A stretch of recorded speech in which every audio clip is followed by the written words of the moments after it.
Good morning, and welcome to the August 2013 meeting of the Federal Communications Commission. Madam Secretary, would you please introduce our agenda for this morning? Thank you, Madam Chairwoman. Good morning to you and good morning, Commissioners. Today's agenda includes 3 items for your consideration and 1 presentation. First, you will consider a report and order that streamlines Part 25 of the Commission's rules to facilitate greater investment and innovation in the satellite industry and promote more rapid deployment of new satellite services to the public. Second, you will consider a report and order addressing technical requirements applicable to unlicensed services in the 57 to 64 gigahertz band to provide additional competition in the broadband market, improve efficient delivery of broadband services in residences and businesses, and facilitate backhaul transport to support the deployment of 4th generation and other wireless services. Third, you will consider a report and order and further notice of proposed rulemaking to reform interstate inmate calling services rates and practices. For your final presentation today, you will hear an update on progress towards the Commission's 2014 Television Broadcast Incentive Auction. This is your agenda for today. The first item will be presented by the International Bureau. Mendel De La Torre, Chief of the Bureau, will give the introduction. Thank you, Madam Secretary. Good morning, Ms. De La Torre. Good morning, Madam Chairwoman and Commissioners. I'm delighted to be here this morning to talk about space, the final frontier. No, actually, there's no music going on. I guess that's the wrong month or something. Actually, we're here today. It's Shark Month. That's exactly right. It's a Shark Month. Actually, we're here to present the International Bureau's latest efforts to streamline regulatory requirements. Today, we recommend that the Commission adopt significant changes to Part 25 of the Commission's rules, which govern licensing and operation of satellite space stations and Earth stations. The satellite sector, which generated over $189 billion in 2012, plays a unique role in communication services landscape. Everyone is touched by satellite communications on a daily basis. Everything from television distribution to credit card transactions are likely carried by satellite transmissions. And in addition, satellites are also important for remote and underserved and unserved communities nationwide. And when other methods of communication are lost, satellites provide critical connectivity for first responders, providing that immediate, ubiquitous, and reliable coverage. Now, while we've regularly updated our proceedings over the years to keep Part 25 rules up to date with evolving satellite technology, this proceeding is really the first wholesale review of the Commission's Part 25 rules in almost 2 decades. And as some of us will remember, that's when the FCC had rotary phones and paper copies were the norm. And I want to highlight that this review was launched by the International Bureau's staff well over 3 years ago, and that was under the leadership of then Satellite Division Chief Bob Nelson, and it has continued under Acting Chief Fern Jamalnik. And to use a satellite analogy today, Bob and Fern, in addition to Rod Porter, have been guiding this Part 25 revision into the optimal orbital slot, and they and the Satellite Division staff have reviewed the universe of the Commission's Part 25 rules. This wholesale review has resulted in our recommendation today to streamline and modify some 150 provisions in Part 25. This has been a truly tremendous undertaking for the entire Satellite Division team. Our recommendations in the draft are also a testament to the collaborative effort and essential input from the industry stakeholders that were key to the success of this process as well. And I'm proud to say that the adoption of these revisions will expedite both Earth and space station license processing and better enable the Commission to perform its critical role in assessing the interference potential of proposed operations. Now, coming up with this order was you didn't just take a village, it took a constellation, which included Bob, Fern, and Rod, and Cassandra Thomas, William Bell, Chip Fleming, Jennifer Gilsonen, Catherine Medley, Andrea Kelly, Carl Kessinger, Steve Duell, Paul Blaze, Diane Garfield, Cindy Spears, and Carl Kramer. So even our summer interns were pulled into orbit to help on this, and that was Christopher Ogata and Mike Corliss. So with me at the table today are Rod Porter, the Deputy Chief of the International Bureau, Fern Jamalnik, the Acting Chief of the Satellite Division, Chip Fleming sitting next to her there, who is our Chief Engineer in the Satellite Division, William Bell, who's an attorney in the Satellite Policy Division and the principal drafter of the item, and at the very end is Cassandra Thomas, the Deputy Division Chief. So William will present the item today. Good morning, Madam Chairwoman and Commissioners. Last September, the Commission issued a notice of proposed rulemaking, initiating a comprehensive review of the rules for licensing and operation of Earth stations and satellites, which are in Part 25. The notice proposed many changes designed to advance the long-standing policy of providing licensees flexibility and eliminating unnecessary requirements while ensuring an operating environment free from harmful interference. In particular, the proposed changes were intended to eliminate unnecessary information requirements for applicants and licensees, eliminate unnecessary technical restrictions, and accommodate evolving technology. The notice also proposed non-substantive changes, such as removing obsolete rules, defining undefined terms, rewording existing rules for clarification, and consolidating certain rules to make them easier to find. 16 parties filed comments in response to the notice, 10 filed reply comments. The commenters generally applaud the Commission for undertaking a sweeping revamp of Part 25 and support almost all of the changes proposed in the NPRM. The draft report and order would adopt most of the changes that were proposed in the notice. It would also adopt some further changes based on recommendations made in comments. In all, as the Bureau Chief said a few minutes ago, the draft report and order would in some way modify more than 150 provisions in Part 25. Here are some specific examples of changes that the report and order would adopt. Expand use of a simplified application form and a streamlined processing procedure for Earth station licensing. Adopt less burdensome requirements for applicants to submit antenna contour diagrams for satellite antennas with shapeable beams or multiple spot beams. Consolidate annual reporting rules for space station operators and remove a requirement to report all service disruptions of more than 30 minutes in duration. Allow operators to reposition non-geostationary satellites without prior regulatory approval. Eliminate requirements to provide technical information in space station license applications that is not needed for assessing interference potential or for any other regulatory purpose, such as final amplifier output power and receiver noise temperature, among other things. Require temporary fixed Earth stations transmitting digital video signals to include data in their transmissions that parties receiving interference can use to identify the source. This requirement does not apply to large fixed Earth stations such as DBS and BSS feeder link stations and Earth stations that transmit to cable head ends. The staff believes that adopting the recommended rule changes will afford more operational flexibility for satellite licensees, ease administrative burdens for applicants, licensees, and commission staff, speed assessment of the interference potential of proposed operations, and make the rules more transparent and easier to understand. We further believe that these changes will encourage greater investment and innovation in satellite communication services and lead to more rapid deployment of new services. We recommend adoption of this item and request editorial privileges. Thank you very much. We will now hear comments from the bench. Commissioner Rosenworcel. Satellite services provide vital communications links to the most remote parts of this country. They connect our troops around the world. They are an important backstop for public safety communications when our terrestrial networks fail. That is why I am pleased to support today's report and order, which cleans up and updates more than 100 provisions in Part 25 of our rules governing satellite services. These changes eliminate outdated requirements and restrictions. They increase transparency. But above all, they simplify our satellite operating policies.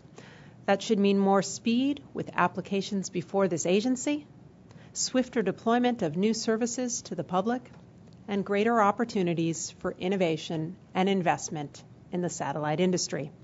That is something I am pleased to support. So thank you to the International Bureau and for the great universe of Commission experts who worked on today's decision. Thank you very much. Commissioner Pye. Thank you, Madam Chairwoman. The longest journey begins with a single step, but a single step is never enough. Take today's proceeding. It began more than a decade ago when the staff of the International Bureau first identified the need to streamline and revise our satellite rules as part of the biennial review process. After years of fits and starts, including the staff's reiteration of the need for reform in 2005 and again in 2007, the Commission finally heeded those calls last September when it commenced this rulemaking process. Today, just 11 months later, we act on that notice of proposed rulemaking. The sheer breadth of our satellite rules suggests what a striking accomplishment this is. Part 25, which covers satellite communications, has 114 rules spanning 7 subparts and 157 pages. With today's order, we amend the majority of those rules, eliminating some, clarifying others, and consolidating a few more. The end result is a modernized framework that better reflects today's technology and marketplace.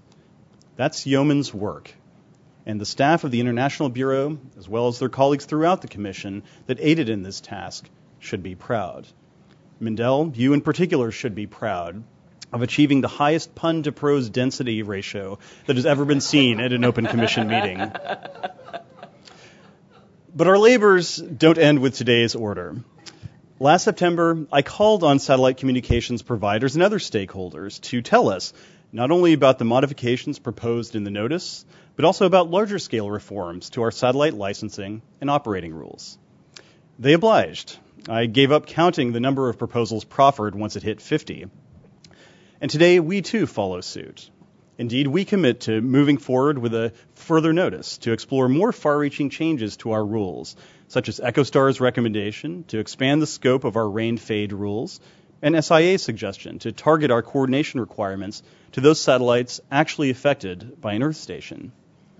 And I hope that the further notice will consider other forward-looking proposals, such as Orbcomm's recommendation to let the FAA decide whether certain cargo tracking devices can be safely operated aboard civil aircraft, and Boeing's recommendation to reduce the burden of our milestone review process. We should commence this rulemaking in the near term. We should move forward with similar speed, and with the aid of our able International Bureau staff, we should continue our efforts to make the United States the most desirable country in the world for licensing and operating satellites.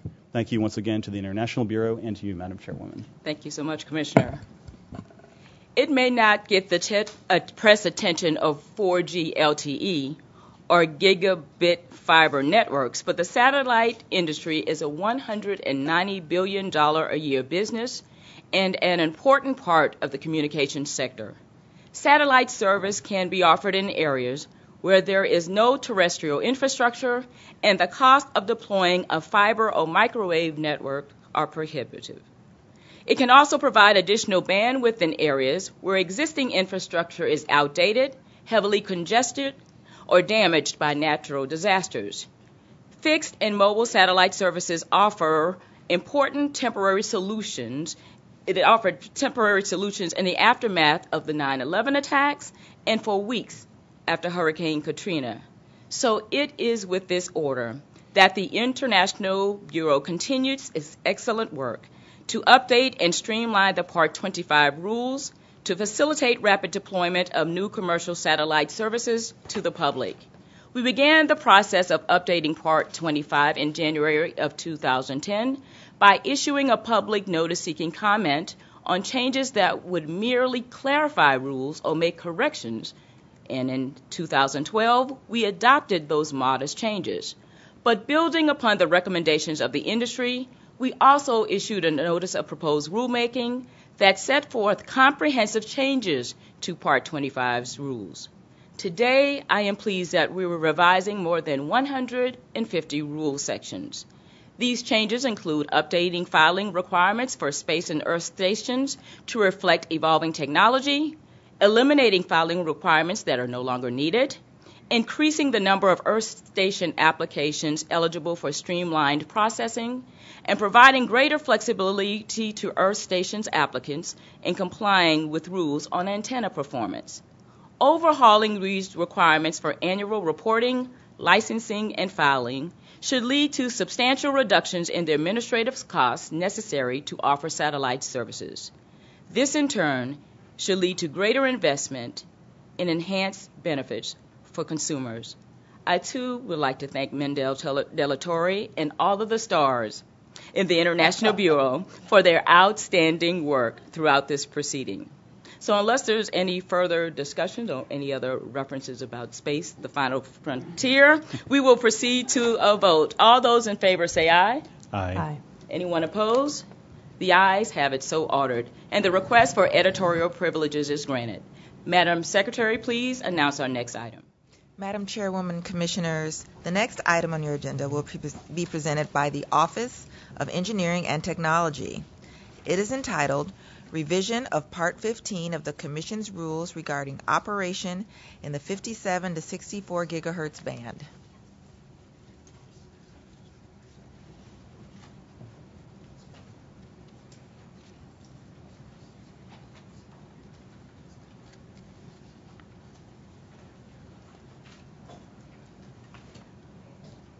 Good morning. Good morning. Whenever you're ready, Mr. Knapp. Good morning, Chairwoman Clyburn, Commissioner Rosenworcel, and Commissioner Pai. It is often said that necessity is the mother of invention. This item is a good example of just that, and of the Commission's dedication to promoting the advancement of the radio art. At some point in time, most frequencies that are now used for radio communications were seen as unusable, or at best were called spectrum frontiers. As recently as the 1980s, there were few, if any, general consumer communications applications using spectrum above 1 gigahertz.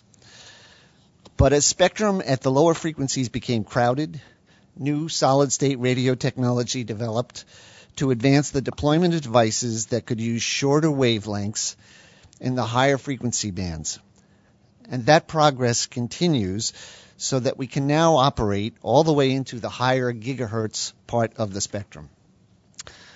For example, in 1995, we opened for commercial development a portion of the spectrum above 40 gigahertz that led to the adoption of our Part 15 unlicensed rules that are subject to this present proceeding.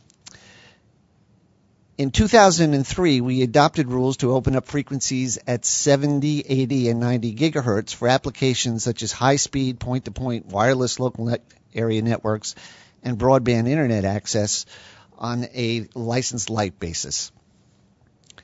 Last year, we conducted a workshop with the IEEE on opening the spectrum above 100 gigahertz. And the FCC's Technological Advisory Committee has established a working group on spectrum frontiers that is looking at ways to identify spectrum bands that have the potential to become the new beachfronts, to assess technical or policy changes that will be needed to make this realizable, and to forecast potential timeframes when suitable technology may be available. The draft report and order before you is an excellent illustration of the Commission's proactive efforts to encourage the advancement of spectrum frontiers. The report and order represents the growing maturation of technology and its use in these higher frequencies, the so-called millimeter wave spectrum. As I mentioned a few moments ago, several years ago, as part of our efforts to open new frontiers for spectrum to encourage investment and growth in this as yet untapped millimeter wave spectrum, we adopted rules for the 60 gigahertz band. This region of the spectrum offers high bandwidths but relatively short operating ranges due to high signal propagation losses. Our expectations at the time were that major applications in this band would be short-range point-to-point communication links. But the industry developed other ideas. While a solid-state technology supporting point-to-point operations at these frequency ranges continued to develop, industry was seeking greater flexibility to use that technology, and at the same time another application was emerging in the form of short-range networking consumer devices suitable for uses such as streaming high-definition video from video players to computers or display devices within the same room. Concerns were raised by developers of these consumer devices about potential interference that could stem from the new flexible rules we proposed for outdoor operations, and specifically from outdoor operation with antennas that could be located inside the building at a window aimed outwards. The main concern was that this would reflect off the window. We were asked by some industry groups to hold off action while they worked to finalize the industry standards for the consumer devices. That has since happened, and consumer products based on these standards are anticipated to be available later this year. Some standard groups were also consolidated to support these activities. For example, the Wireless Gigabit Alliance, also known as WiGig, agreed to consolidate its certification and development for 60 gigahertz devices under the Wi-Fi Alliance. And in addition, the development of new silicon technology for this spectrum has reduced the size and cost of all 60 gigahertz radio devices, benefiting both outdoor and indoor 60 gigahertz equipment markets. At this meaningful inflection point in the industry's continuing development of new technologies, the draft report and order before you for approval gives us the opportunity to adjust the technical rules to align with the developments within the industry to accommodate both fixed and consumer devices. The draft report and order limits rule changes for added flexibility to outdoor applications only, excluding outdoor units operating behind windows so as to avoid potential interference from those reflections I talked about. With me here at the table are Mark Settle, who's the chief of the Policy and Rules Division, and Ann Ride, who is a senior engineer in the Technical Rules Branch. Ann will present the draft report and order. Thank you. Sure. Good morning, Madam Chairwoman, Commissioner Rosenworcel, and Commissioner Pai. Today's report and order for your consideration would modify the Commission's Part 15 rules in a significant way to enhance use of unlicensed spectrum in the 57 to 64 gigahertz band for relatively low-cost, high-capacity, short-range backhaul links for commercial and other wireless services. As Mr. Knapp just stated, the 60 gigahertz spectrum was first opened for unlicensed use in the mid-1990s, providing for bandwidths as great as 7 gigahertz in the 57 to 64 gigahertz band. Because of the wide bandwidth, this spectrum is very desirable for high-capacity users, both in point-to-point fixed operations between adjacent buildings and as networking equipment indoors. Due to the high attenuation rate of radio signals in this band, several devices can operate in adjacent apartments, offices, or separate rooms without causing interference, and outdoor signals will be largely blocked from indoor environments simply by the intervening physical structures, such as walls and windows. Since the rules were adopted, two primary types of equipment serving different markets have emerged to share this spectrum. The first equipment type operates outdoors. These are short-range, point-to-point systems that can extend the reach of fiber optic networks by easily and inexpensively providing wireless service to adjacent buildings. They can also provide broadband backhaul links between cellular base stations. The second equipment type operates indoors. These are consumer-type wireless networking devices that allow users to share within the same room entertainment equipment such as high-definition TVs, cameras, speakers, and laptop computers, eliminating the need for complex wiring. It has become apparent as the outdoor 60 gigahertz market has developed that the technology's usefulness can be greatly enhanced by extending its range and capacity. And in the notice of proposed rulemaking that began this proceeding, the Commission proposed just that. The report and order before you would increase the power limit for unlicensed 60 gigahertz devices that operate outdoors, with appropriate safeguards in place to promote sharing and minimize the likelihood of interference.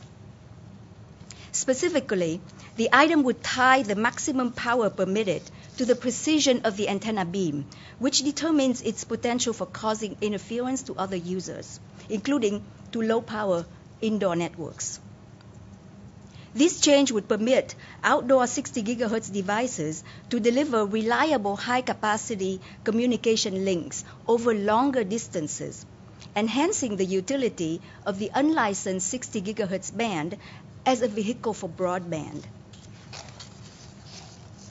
The wireless broadband industry is experiencing an increased demand in densely populated areas for base stations serving 4G wireless mobile devices such as WiMAX and long-term evolution LTE technologies.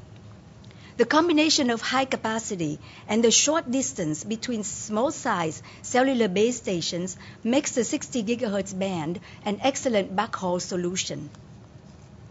The use of unlicensed spectrum could reduce costs and enhance and support 4G and other wireless services. The draft report and order makes 2 additional useful rule changes, which will reduce the regulatory burden on 60 gigahertz equipment.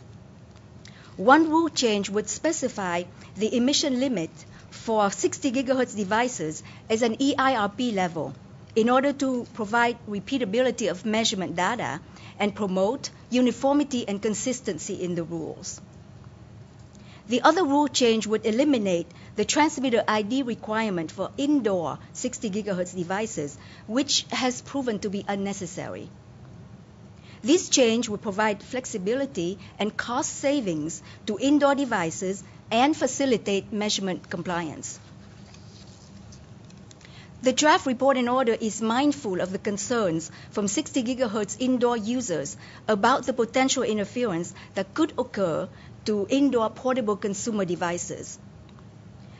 Interference between outdoor transmitters and indoor networking devices is very unlikely for 2 reasons. First, outdoor units must use highly directional antennas with very narrow beams that must be precisely aligned between the transmitter and the receiver. It would be unlikely that any other radio device could receive interference from such a beam. Secondly, at these frequencies, there is a very high attenuation rate for radio signals penetrating from the outside into the building, if any part of the signal were to stray outside of its intended target. The item would not allow higher power levels to outdoor operations with antenna located indoors behind the windows, the so-called window links.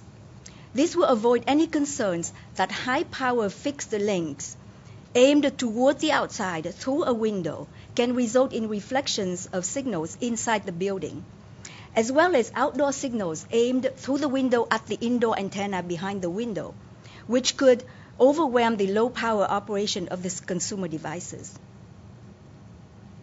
We believe that the draft report and order will facilitate innovation in the development of technologies for the upper reaches of the spectrum that can help meet important needs for backhaul transport in certain situations. The office recommends adoption of this item, and we request editorial privileges. Thank you. Right, thank you so much. Commissioner Rosenworcel? With this proceeding, it feels like we go to the galaxy and beyond. We explore the far reaches of our current horizons for spectrum policy instead of talking, as we usually do, of spectrum at 5 gigahertz or below. We set our sights higher, much higher. We take action in the 60 gigahertz band. That is way up there. So what can we use this lofty frequency for? As it turns out, some really neat things.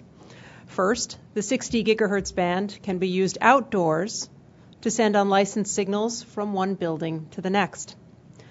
That means new ways of extending the reach of fiber optic networks from buildings that are connected to those that are not, without the crushing time and expense of trenching and construction. So to help facilitate these opportunities, we increase outdoor power limits and improve our metrics for measuring interference. Second, the 60 gigahertz band can be used indoors to form wide bandwidth channels for a new Wi-Fi standard called 802.11ad. This new standard can lead to the development of small personal networks, ideal for streaming high-definition videos to multiple devices in the same room. That means when you bring up something on your laptop and you yearn to see it on a big screen or share it with others nearby, you can instantaneously port it to your television set. But that is only one neat way to use this technology. There is endless cool that can come with having your own personal wireless network. But while we're at it, let's go beyond the potential in the Wi-Fi standard at issue here, 802.11ad, and talk about another Wi-Fi technology, 802.11ac. Admittedly, this sounds like technobabble. It reads like a jumble of numbers and letters that only an engineer could love. No offense, OET. But we should all have affection for the power of Wi-Fi and the possibilities these two standards could unleash. The former, 802.11ad, uses the 60 gigahertz band to provide unlicensed services across a room. The latter, 802.11ac, uses the 5 gigahertz band to enable unlicensed networks across a city. Together, they pack a powerful punch. It was 6 months ago when the Commission began its proceeding on 5 gigahertz, noting the possibilities for unlicensed spectrum in the 5.150 to 5.250 gigahertz band, and the potential for use with the 802.11ac standard. Fast forward. On July 17th of last month, our federal colleagues wrote an important letter regarding ongoing efforts to make the 1755 to 1780 megahertz band available for auction in the near term. But in some ways, this letter buried the lead, because in it they noted that they do not need access to this portion of the 5 gigahertz band for telemetry, leaving it available for Wi-Fi consideration. So I think we should go beyond our efforts in the 60 gigahertz band here and also seize this opportunity. We can take the flexible rules that have been the script for an unlicensed success story in the 5.725 to 5.825 gigahertz band and then expand them to this lower portion of the 5 gigahertz band. If we do, the 802.11ac standard is bound to really take off. This will mean more potential for unlicensed in this band and less congestion on licensed wireless networks. So from the 5 gigahertz band to the heights of 60 gigahertz, our unlicensed policies can do a range of good and innovative things. I hope we can continue to be on the lookout for new ideas for unlicensed services across multiple spectrum bands. Thank you to the Office of Engineering and Technology for your terrific work way up there in the 60 gigahertz band. You are pushing the frontiers of our spectrum policy. And with the sky no longer the limit, I am proud to support your efforts, including this report and order. Thank you. Commissioner Pai. Thank you, Madam Chairwoman. We spend a lot of time thinking about the best spectrum policy for the 600 megahertz band. In fact, we will discuss the 600 megahertz band later this morning. But first, we shorten our attention span. Literally, wavelengths at the 60 gigahertz level are approximately 100 times shorter than the wavelengths found in the broadcast spectrum. That is my engineering joke for the day. So, this is extremely high-frequency spectrum. It's so high that it didn't even make it onto the list of so-called junk bands that the Commission made available for unlicensed use back in the 1980s. However, to borrow from the title of the classic 1985 film starring Emilio Estevez, that was then. This is now. Currently, one of the biggest challenges we face at the Commission is harnessing enough spectrum to accommodate the growing demand for mobile broadband services. The 60 gigahertz band can play an important role in meeting this challenge.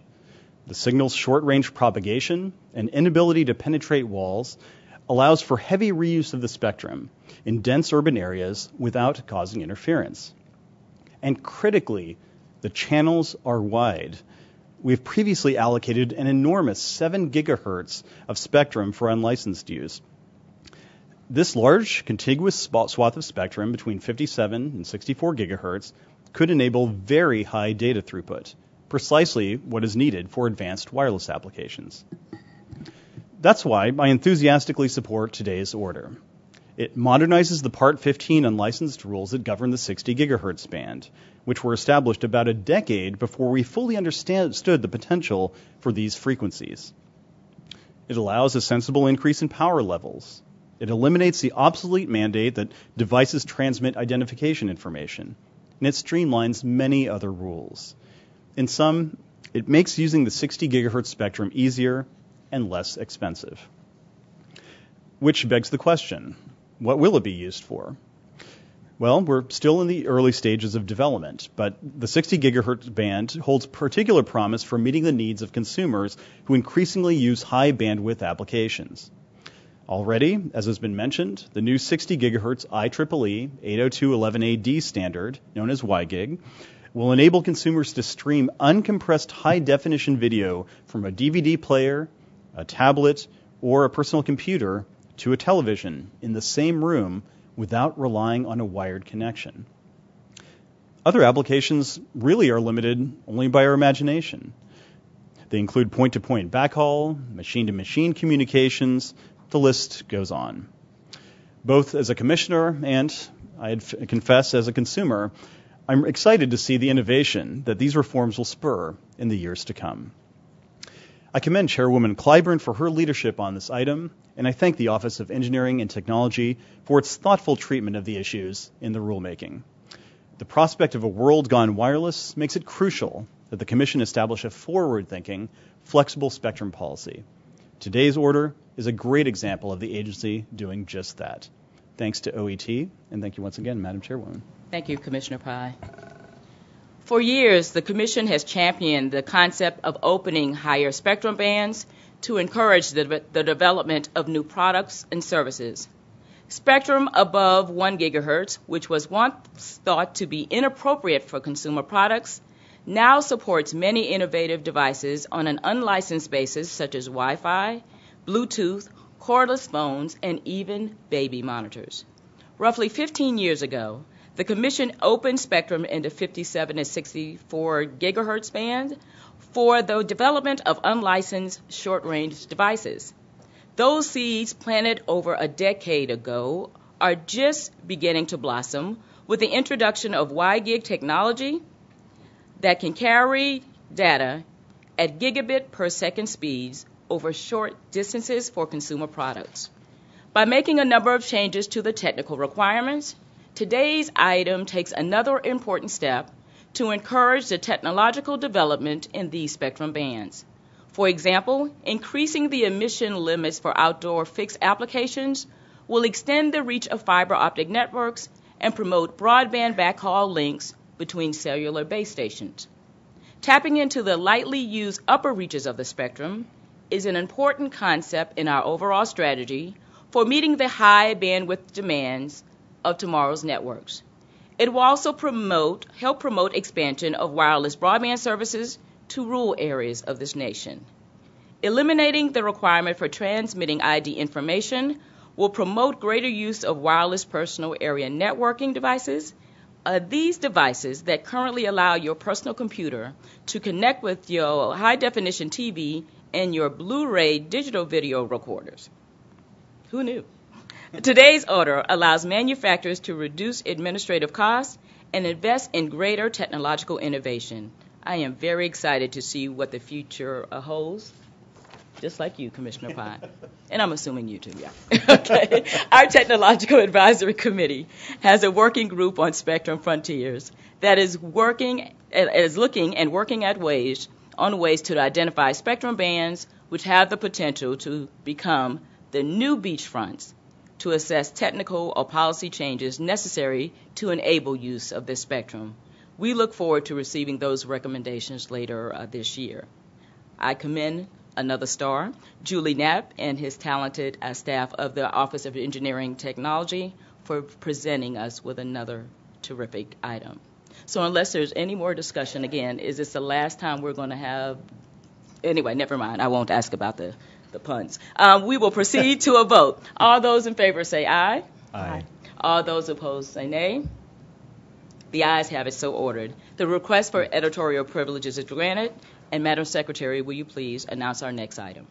Madam Chairwoman and Commissioners, the next item on your agenda is entitled Rates for Interstate Inmate Calling Services. Mrs. Bethany Frazier will give brief remarks, and then the Wireline Competition Bureau will present the item. Welcome, Ms. Frazier. Please approach.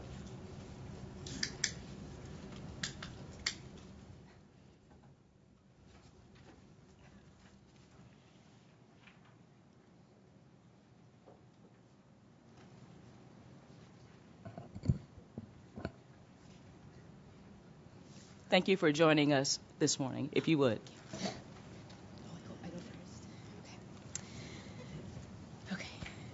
Chairwoman Clyburn and members of the Commission, my name is Bethany Frazier, and I'm honored to address the. Sorry. Okay. So I was. a little closer. I know. understand this is a very significant day, so take your time. Okay. My name is Bethany Frazier, and I'm honored to address the Commission today on the issue of prison phone rates, as it has personally impacted me and my family. I want to first thank the Chairwoman for her leadership in addressing this long overdue issue today after more than a decade of delayed action. I am 36 years old and the mother of two young boys, aged 5 and 10. Their father has been incarcerated for the last 2.5 years, and my kids are among the 2.7 million children with an incarcerated parent in the United States. Losing their father to prison also meant losing an income while gaining a painfully large phone bill. As you vote today, I would like each of you to know that I would do anything and pay any amount to keep my children connected to their father. But choosing between essential needs and keeping kids connected to their parents is a choice no family should have to make. On a monthly basis, these phone charges exceed the amount of my grocery and electric bill combined. Under the current rate system, without caps or reduced fees, my family struggles to maintain the ties that will keep our family connected when my husband is released, and this is the same for 90% of all incarcerated people. I found the campaign for prison phone justice via the writers and producers of the film The Middle of Nowhere. This was a life-changing moment for me, as the lead character was impacted by expensive phone rates just like I am, because her husband was incarcerated. After viewing this film, I felt compelled to be an advocate to help the children who are the invisible victims of incarceration. I started researching the impact of incarcerated parents on children, and the research repeatedly showed that keeping families connected through prison bars via phone calls reduces the rate of recidivism, supports reentry, and keeps all of our communities safer. I want to help keep these families, like mine, connected, but I didn't know where to start. Finding the campaign for phone justice was a blessing and an opportunity for me to help by supporting the passage of the right petition and related rules. It is amazing that with this one item, we can immediately help families like mine, the invisible victims of incarceration, and we have been taken advantage of during a time of loss, grief, and desperation. Thank you for your time and for your vote to keep families like mine connected. Thank you so much, Ms. Frazier. Well done. Thank you. I appreciate you. And you may sit there, or if you feel that we're, if you're uncomfortable, No, you I'm can okay. return. I'm okay. Okay, thank you. Thank you. Thank you. Ms. Speech, at this time, if you introduce the item. Good morning, Madam Chairwoman and Commissioners. We're pleased to present for your consideration a report and order and further notice of proposed rulemaking that takes significant steps to lower unreasonable rates for inmate calling services. The actions we propose today will benefit inmates as well as their families and their children as communications become more affordable to these consumers. The item builds on the successes of many of our state counterparts. Some states, such as South Carolina, have taken the necessary first steps to ensure reasonable rates while also preserving security at correctional facilities and encouraging the use of innovative services. Seated with me at the table to my left are Lynn Engeldow, Assistant Chief of the Pricing Policy Division, and Kalpak Goudet, Chief of that division. In addition to thanking the numerous dedicated staff in the Bureau who made this item possible, please let me also acknowledge the Office of the General Counsel, the Office of Strategic Planning and Policy Analysis, and the Enforcement Bureau for their invaluable contributions. Lynn will now present the item. Good morning, Madam Chairwoman and Commissioners. Today, the Bureau presents for your consideration a report and order and further notice of proposed rulemaking that will lower interstate inmate calling services, or ICS rates, for millions of incarcerated people in the country and the families and friends whom they call. The item will take several steps to carry out the Commission's statutory obligation to ensure that interstate ICS rates and related practices are just, reasonable, and fair. First, the order concludes that competition has not ensured just, reasonable, and fair rates. Rather, many ICS rates are unreasonably high and unaffordable. The order concludes that the Commission must adopt reforms. The order therefore requires that interstate ICS rates and charges be cost-based. This means that only costs that are directly tied to providing ICS, including security costs, plus a reasonable return on investment for the provider, may be recovered via the ICS rate. The order establishes a simple framework that will bring immediate relief from unjust and unreasonable interstate ICS rates to millions of families. It establishes interim rate caps based on data submitted by ICS providers to place an upper limit on the rates providers may charge for interstate ICS. Specifically, the order adopts a rate cap for debit or prepaid calling of 21 cents per minute, and a rate cap for collect calling of 25 cents per minute. To assist providers, the order also establishes safe harbors, rates that will be presumed to be cost-based and in compliance with the statute and this order. Specifically, rates for debit or prepaid calling that are at or below 12 cents per minute and rates for collect calling at or below 14 cents per minute will be presumed to be cost-based. Second, the order finds that general payments from ICS providers to correctional facilities or related agencies, so-called site commissions, are not a cost of providing ICS and thus cannot be recovered in interstate ICS rates. Several states have already taken the important step of prohibiting site commission payments. We anticipate that our action today, building on theirs, will serve as a model to other states. Third, the order provides relief to consumers with hearing and speech disabilities who make or receive calls using ICS, whether they are inmates or family and friends. These consumers often face special challenges because communications using TTY equipment take longer than voice conversations, thus resulting in higher charges when they are billed by the minute. By reducing the rates for interstate ICS, the order provides them some relief. The order also makes clear that inmates who use TTY equipment may not be charged any additional fees to connect to the requisite relay service. The order also allows for the possibility of refunds when ICS rates are over the applicable safe harbor. To help monitor compliance with the order, we adopt an annual filing and certification requirement. Finally, we adopt a mandatory data collection by which ICS providers will provide information about their costs and their services. In the further notice portion of this item, we seek comment on additional measures to ensure that interstate and intrastate ICS rates are just, reasonable, and fair.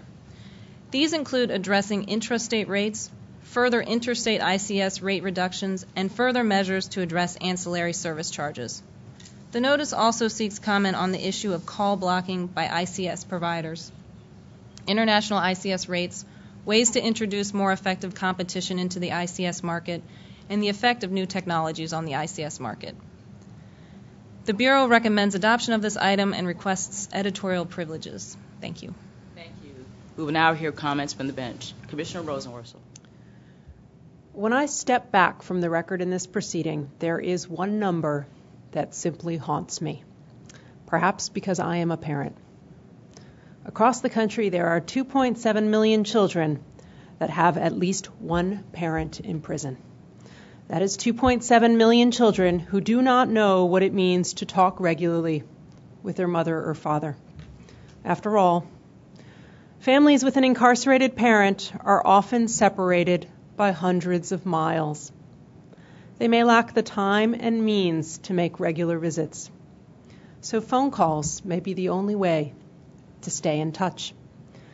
Yet when the price of a single phone call can be as much as you and I spend for unlimited monthly plans, it is hard to keep connected. Reaching out can be an impossible strain on the household budget. This harms the families and children of the incarcerated, but it goes far beyond that. It harms all of us because we know that regular contact between prisoners and family members reduces recidivism. Today, this changes. After a long time, too long, the Commission takes action to finally address the high cost that prison inmates and their families must pay for phone service. This is not just an issue of markets and rates. It is a broader issue of social justice. We establish a framework that will immediately reduce interstate inmate calling service rates. Consistent with our statutory mandate to ensure that rates are just and reasonable, we require that going forward, the rates at issue are cost-based. We also set standards for ancillary charges and per-call fees and put an end to call blocking. In addition, we lower the exorbitant rate for inmate calls for the deaf and hard of hearing. In the further notice of proposed rulemaking, we seek comment on a range of other issues, including intrastate rate practices. This effort has my unequivocal support.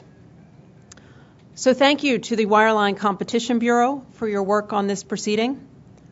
Thank you also to the many advocates for justice who pressured this agency to help relieve this burden borne by the families of those in prison. On a personal level, thank you to Martha Wright for long ago bringing this issue to our attention. Thank you also to Bethany Frazier for your powerful personal story and willingness to describe what this means for the children of the incarcerated. Finally, we would not be here if it was not for the leadership of Acting Chairwoman Clyburn. She saw a great wrong and has put us on the path toward making it right. Her advocacy on this issue and behalf of prisoners and their kin has been relentless. As a result, more families will be able to stay connected and more children will be able to keep in touch with an incarcerated parent. Thank you. Commissioner Bond. Thank you, Madam Chairwoman. I want to start by thanking Ms. Frazier for being here this morning. Last night I was watching an online news report about this issue, and you were one of the people interviewed. What you said was compelling to me, but what I found most moving was the picture of your two boys at the kitchen table, sitting down for a meal without their father. For every day, I have the opportunity, an opportunity which, candidly, I probably take for granted most days, to sit at the table with my 2-year-old son, to fix him his favorite breakfast of toast with jam and butter, to hug him, and to talk to him. So I want to thank you for bringing home to all of us the importance of this issue, what it means to you, and to 2.7 million other children like your sons who have to deal with this issue every day. It gives a really necessary personal perspective on what I think is a critical issue for the FCC. Not long after I started working at the U.S. Senate Judiciary Committee in 2005, my boss, former Senator Sam Brownback, championed the Second Chance Act. Many of those in this room may be familiar with that years-long effort. The Second Chance Act recognized in its findings that family support was the most important factor in helping released prisoners re-enter society and in reducing recidivism. As a senator shepherded this bill through the Judiciary Committee, I got an up-close understanding of the social and economic challenges faced by those who are incarcerated and their families. How gratifying it was then for so many to see President Bush sign the Second Chance Act into law just 3 years later. This personal experience informs my approach to our work today. Generally, I believe that the government should usually stay its hand in economic matters and allow the price of goods and services to respond to consumer choice and competition. But sometimes the market fails. And when it does, government intervention, carefully tailored to address that market failure, is appropriate. The provision of inmate calling services, or ICS, is one such market. Inmates cannot choose their carrier, and carriers do not compete with each other for an inmate's calls. Instead, a prison administrator signs an exclusive contract with a carrier, a single carrier. The decision to enter into such a contract often is driven by commissions and in-kind services offered to the prison by the prospective carrier. As such, the incentives of prison administrators and inmates may not always align. And so this means that we cannot necessarily count on market competition to keep the prices for inmate calling services just and reasonable. It is for this reason that I welcomed the opportunity to address the petition filed by Martha Wright almost a decade ago when she came to the FCC seeking redress for the high rates she paid to speak with her then incarcerated grandson. Having reviewed the record thoroughly, I'm convinced that we must take action to meet our duties under the Communications Act, not to mention our obligations of conscience. Indeed, the FCC should have acted years ago. I said last December, and I say it again today, Ms. Wright expected and deserved better. It is therefore with a heavy heart that I will be dissenting from today's item. In an effort to seek common ground, I offered a simple proposal to cap interstate rates, with one rate for jails and an even lower rate for prisons. My proposal would have cut interstate rates for prisoners in 36 states. It would have slashed exorbitant rates by more than 50% in 26 states. And it would have balanced the need for security. It would have been easy for the FCC to administer and easier for the courts to sustain. I'm disappointed that we were unable to achieve consensus and move forward unanimously this morning. The first draft of today's order was circulated 14 days ago, and a substantially revised version was circulated late Wednesday night. So as a result, my comments about the item today will be relatively brief. But I will provide a more detailed written statement that will accompany the order's release. To put it simply, today, I'm concerned that the order will prove very difficult to administer and will have unintended consequences. I'll start with administration. Instead of instituting simple rate caps, as I'd proposed, today's order essentially imposes full-scale rate of return regulation on inmate calling service providers. What will be the Commission's role going forward, and how daunting will this task be?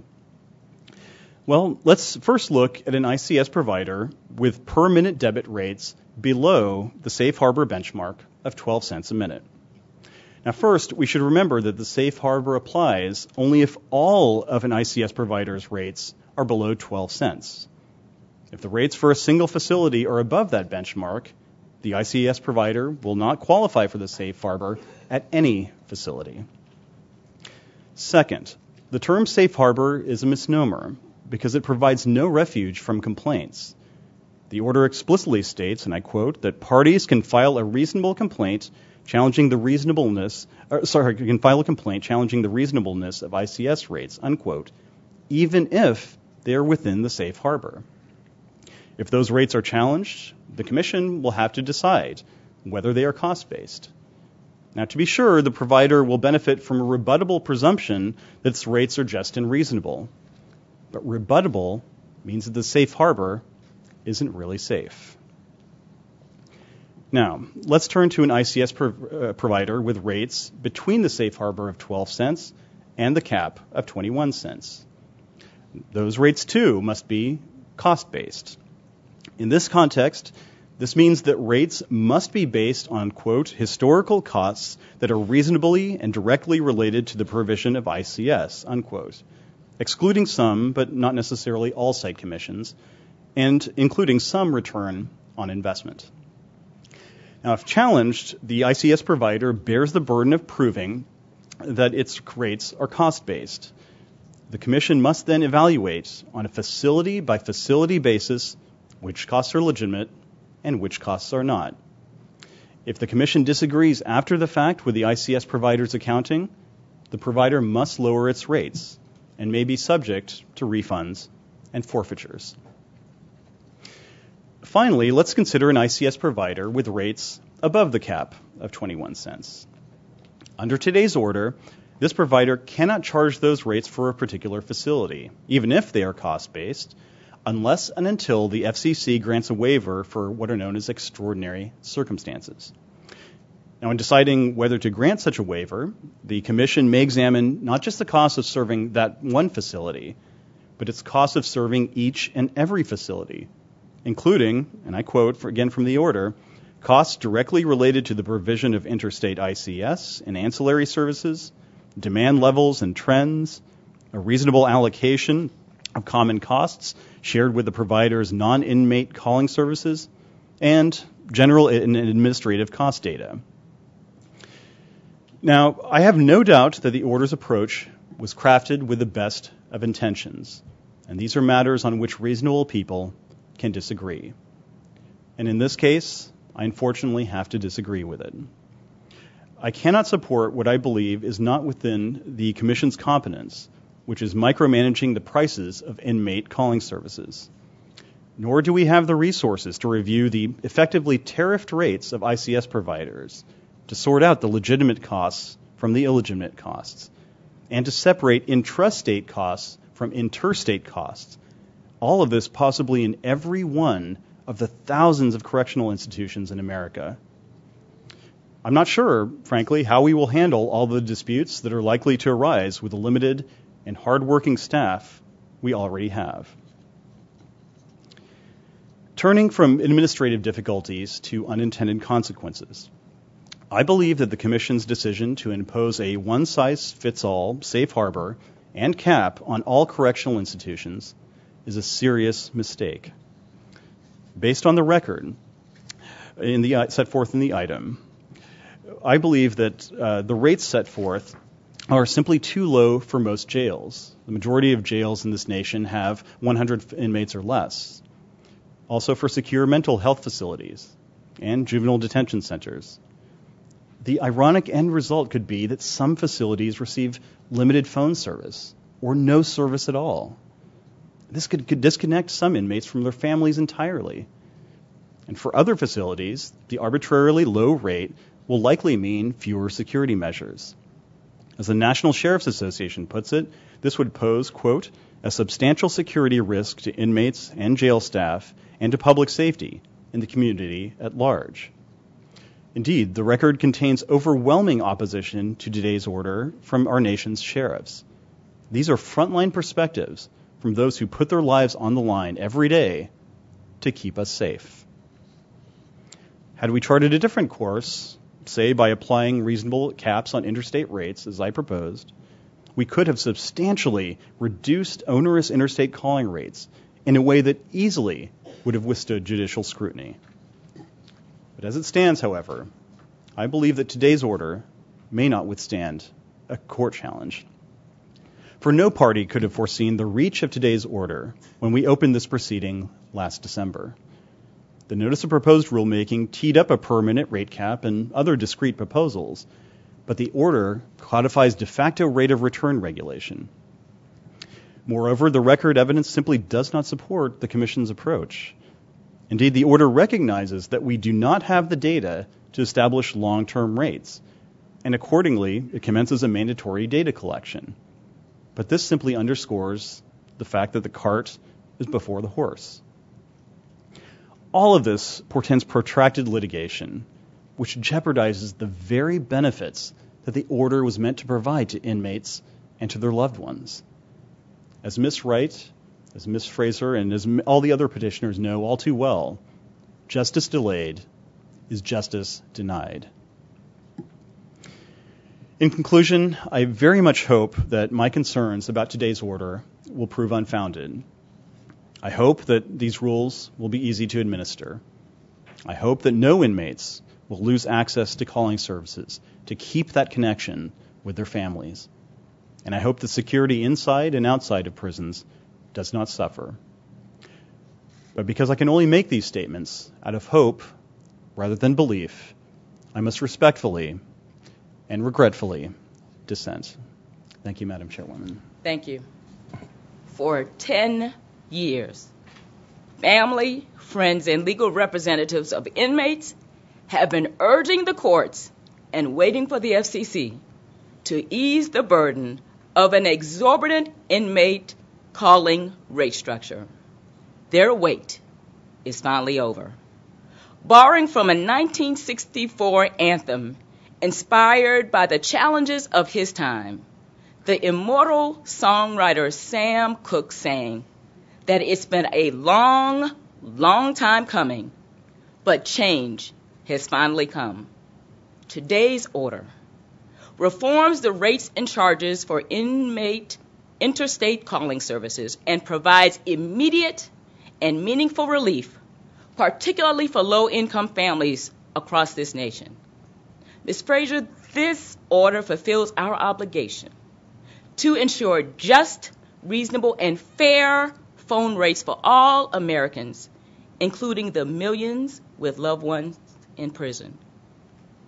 With us here today is Yolandis Forte, the grandson of a woman who spoke the truth to power in 2003 and reminded us that one voice can still spur a movement and drive meaningful change. Mrs. Martha Wright once talked to her grandson a couple of times a week, about 15 minutes each call.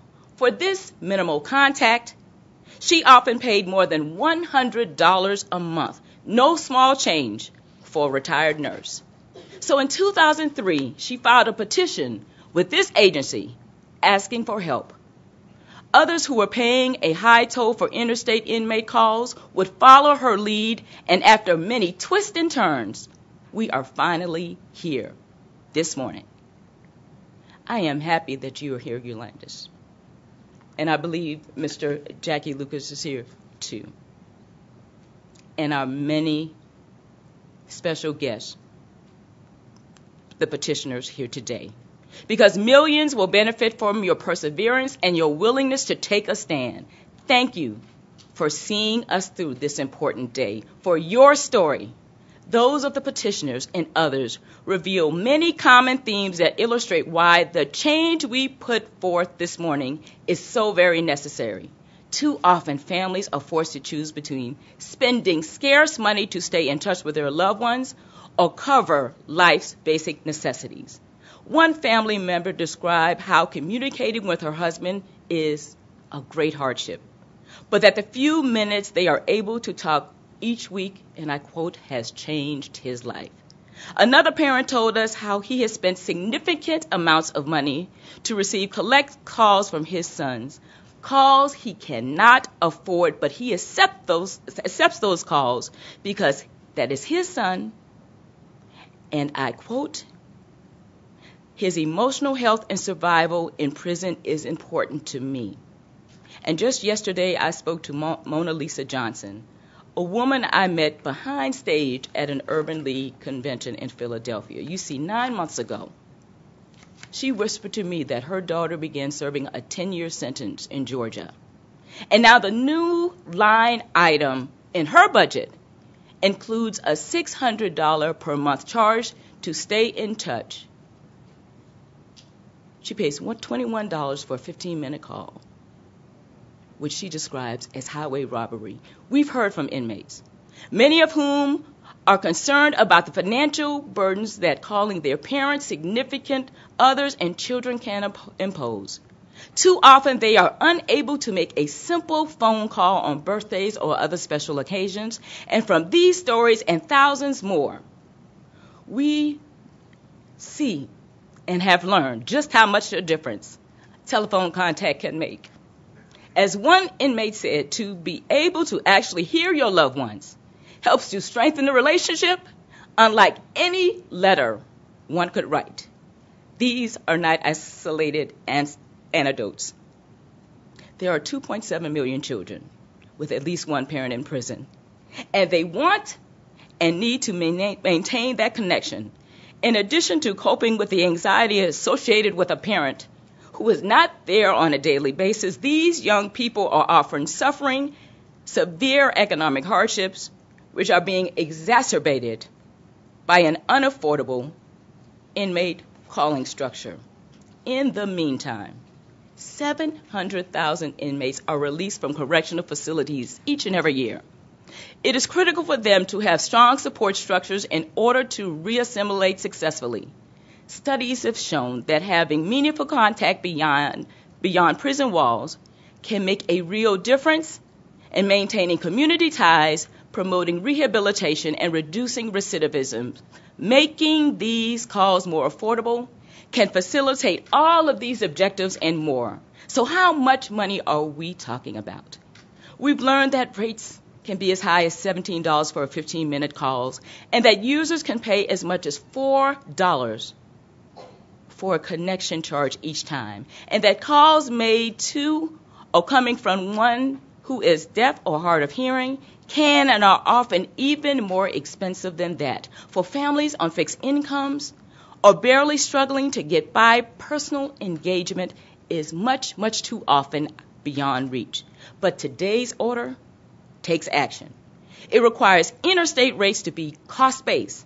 In other words, going forward, rates and other charges to and from these facilities will be tied to the actual cost of providing inmate calling service, and the order sets forth a framework that provides for immediate relief from high long-distance phone rates.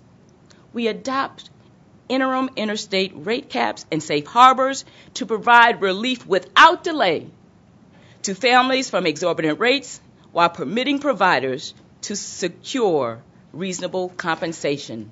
This order will reduce that $17 rate to a maximum cap of $3.75. The rate structure we adopt this morning is grounded in the record and uses data that includes security costs, yields fair compensation to providers, and ensures to these families the just and reasonable rates that this commission is charged to make available to them under the Communications Act. All rates and charges, including ancillary charges, must be based on the provider's actual cost. Those in violation of this requirement could be subject to enforcement and required to provide refunds to consumers. Today's order takes a measured but firm approach to reform. We also make clear that site commissions that are not related to the cost of providing inmate calling services cannot be included in the interstate rate. We also address related practices that drive up rates and make it difficult for families and friends to communicate. At the same time, this order recognizes and puts measures in place to ensure that security is not compromised. Inmate calling services require additional security to prevent inmates from using phones to break the law or violate facility rules. In short, we understand the need for appropriate security measures and make absolutely no compromises that might jeopardize security. Tying rates to actual costs is fair, is guided by the law, and will provide significant financial relief for families without sacrificing the requisite security protocols. I am also pleased that today's order takes steps toward future reforms. First, the reform includes a mandatory data collection that will enable this agency to refine these interim rates going forward and to take additional action, including ensuring that rates for intrastate calls are just, reasonable, and fair. And through our further notice, we will collect information to determine how best to move forward on additional reforms, including for health, deaf, and hard of hearing communities. I would like to thank the many members of Congress for their attention to this issue and our partners in the states who have provided us with valuable examples of their own reforms. Thank you to my colleagues for the expedited consideration on this item, and a special thank you for Commissioner Rosenworcel for her support, for passing me such a wonderful note just now so I could try to keep it together on this very important item. I thank you so much. Finally, thank you to the Wireline Competition Bureau, in coordination with the Office of General Counsel, for your tireless work on this item. These dedicated public servants truly went above and beyond the call of duty, working long nights, well after the air conditioning went off at 6:30 p.m., I want to reaffirm. Weekends, they sacrificed their times with their families and friends. Please be patient. Julie Veach, Pam Arlick, Larry Barnes, Randy Clark, Robin Kahn, Lynn Engeldo, forgive me, Greg Hulajian, Greg, thank you, Darian Jones, Melissa Kirkle, Lynn Lynn, Travis Lippman, Eric Ralph, Dana Shelter, Jamie Suskin, Don Sussman, David Zessinger, Sean Lev, Suzanne Diane Griffin Holland, Marcus Mayer, Rick Mallon, Claude Aiken, Larry Schrecker, Jim Carr, Nick Alexander, Rosemary McKerney, in addition to numerous others from the Wildline Competition Bureau, as well as our other bureaus and offices. I would like to, of course, thank my office, especially Rebecca Goodhart. I am so grateful to you for seeing this through. I am truly grateful. And to Angie Cronenberg, formerly of my office, who passed to Rebecca a stable and incredible baton. But the most important people in this room for me today are the petitioners, are the families, led by Mrs. Wright, Yolanda Fortes, and Mr. Jackie Lucas. Because of your courage, persistence, millions of families across this nation will soon realize a more just and reasonable rate structure. And to those hundreds of persons in at least 5 cities across this nation participating in watch parties organized by the Campaign for Prison Phone Justice and thousands of others who work for and will forever benefit from today's action, my heartfelt thanks to you. It's been a long time in coming, but I am pleased to be able to say to you today that a change has finally come. With that, let's proceed to a vote. All those in favor say aye. Aye. All those opposed? Nay. The ayes have it, so ordered. The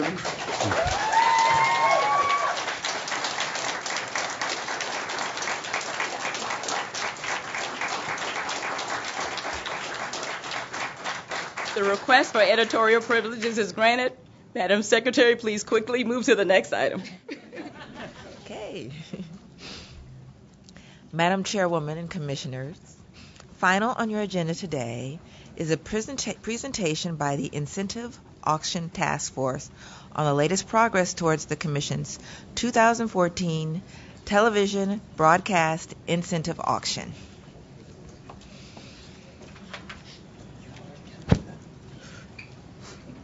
Thank you.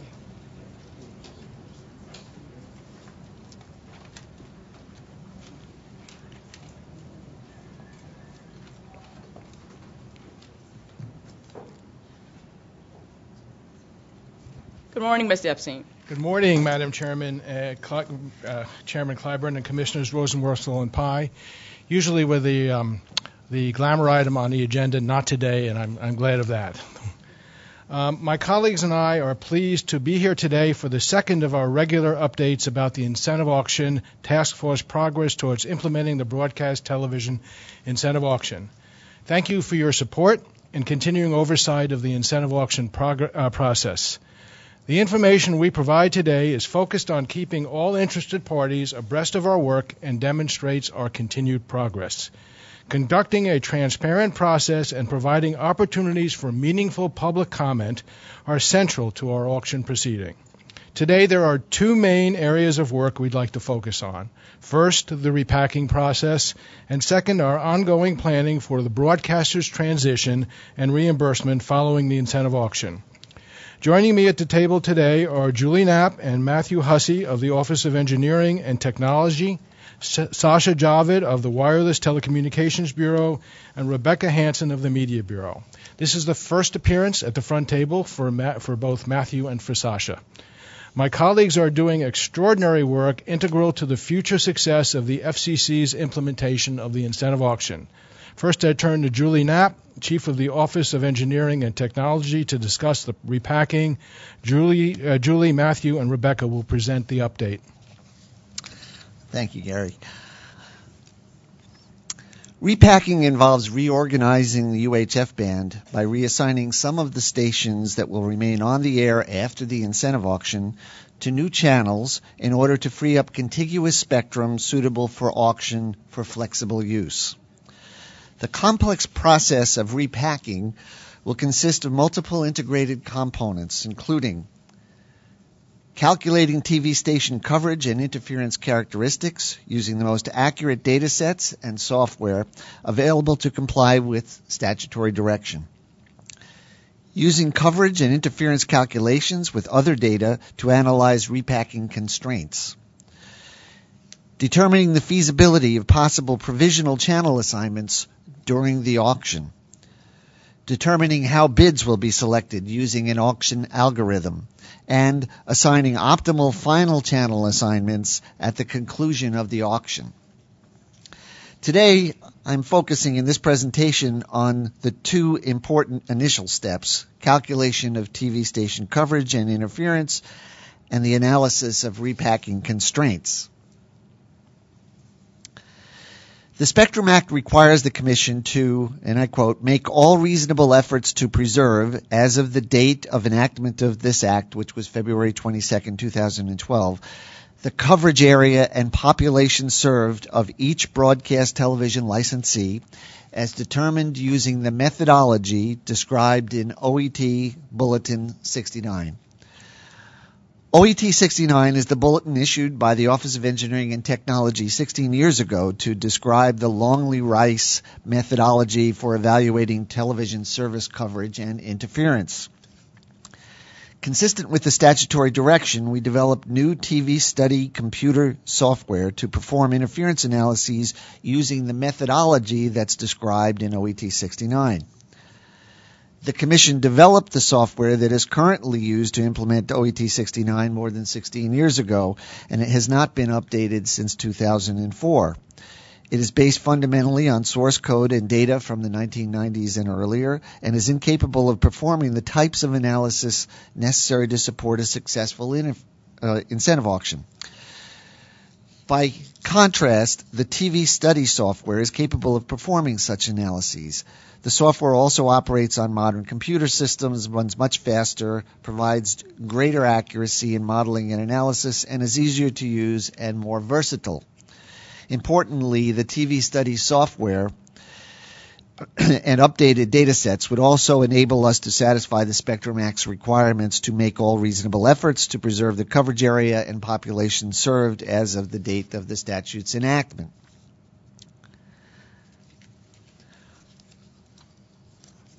OET 69 describes some, but not all, of the inputs necessary for calculating coverage and interference. In early February of this year, we released and sought comment on the TV study software and potential updates to several data inputs not specified in OET 69 in order to ensure accurate calculations and realistic modeling of coverage and interference to fulfill the statute's all reasonable efforts directive. For example, with respect to preserving population served, we sought comment on using 2010 census data instead of the previously used 2000 census data in order to reflect the significant population growth and redistribution during that 10-year period. We also sought comment on using more precise geographic coordinates. With respect to preserving coverage area, we sought comment on using more accurate terrain data actual rather than estimated or assumed antenna beam tilts, and correct depression angle calculations for the antennas. Finally, we sought comment on adopting a universal cell grid necessary for calculating interference between two stations in the repacking. Without this universal grid, we could not properly repack the stations and therefore would not be able to conduct the auction at all. It is important to remember that the TV study software is readily configurable and can be run using or not using the updated data inputs. Ultimately, at the report and order stage, the Commission will decide which updated inputs to use. Our coverage and interference analysis using TV study and updated data would not involve changing the protected service contours of broadcast television stations. Unlike the case in the DTV transition, station broadcast service contours will remain the same. TV study will allow the Commission to use more accurate data inputs to more accurately reflect the actual viewers receiving service within those contours, consistent with the Spectrum Act's guidance. Next, you will hear from Matthew Hussey of the Office of Engineering and Technology. He is an Associate Chief, about the additional repacking-related resources that we just released last month. Thank you. Last month, we released the first of several public notices making available additional information regarding the repacking process. The material we provided includes 3 items. 1, an update to the Commission's previously released TV study software reflecting improvements developed through our public comment process. 2, data about Canadian and Mexican television allotments, domestic TV stations, and other incumbents in the band such as certain land mobile, radio astronomy, and wireless telemetry devices. And 3, building on both TV studies outputs and the data about existing incumbents, a preliminary analysis of how to calculate which stations could be assigned or reassigned to particular channels consistent with the statute, other requirements, and based on reasonable assumptions given the current record.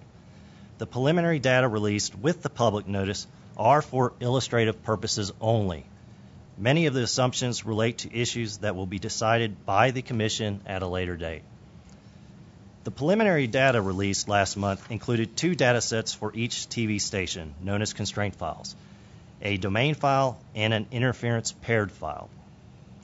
A station's domain file is a list of every channel in the VHF and UHF to which the station could conceivably be assigned, considering the constraints imposed by the fixed incumbents in the band. For the purpose of this analysis, we defined fixed incumbents as Canadian and Mexican TV stations and certain land mobile, radio astronomy, and wireless telemetry devices, but no other domestic television stations which will be repacked, or can be repacked, For example, as shown on the slide, station number 10001 may only be placed on channels highlighted in blue, 2, 3, 4, 5, 6, 19, and so on. A channel assignment algorithm will not place a station on any other channel. The interference paired file for each station provides a list of other stations that cannot be assigned to the same channel or an adjacent channel if the station were placed in VHF or UHF. For example, as shown on the slide in the text box on line 1, if station number 1362 is placed in the UHF band, then stations highlighted in green, 1116, 1301, 285, and so on, cannot be placed on the same channel, known as co-channel. And the second and third lines in the text box show adjacent channel restrictions. Stations 1116, 1301, 285, etc. cannot be placed on the first adjacent channel above the station 1362, and stations 1116, 1301, 285, etc. cannot be placed on the first channel below stations 1362. The information and data released in the recent public notice is an important piece of the repacking puzzle. The Commission could use it to check the feasibility of assigning stations to new channels in a manner consistent with the interference and other technical requirements imposed by the Spectrum Act and Commission rules. The Commission could also use it to optimize channel assignments for stations that remain on the air after the bidding in the reverse auction is complete. The resources provided in the public notice will be of particular use to broadcasters. The information and analysis will permit broadcasters to confirm the accuracy of their information contained in the FCC databases, the comprehensiveness of our preliminary constraints on repacking, and the range of channels to which they could be repacked.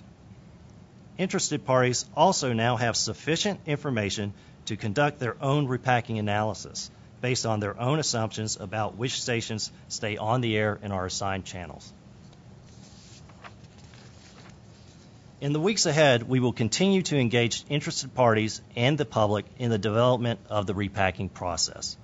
First, we will host a webinar on the technical details of the repacking data that has been released. This webinar was recently announced via public notice and is scheduled for August 22nd.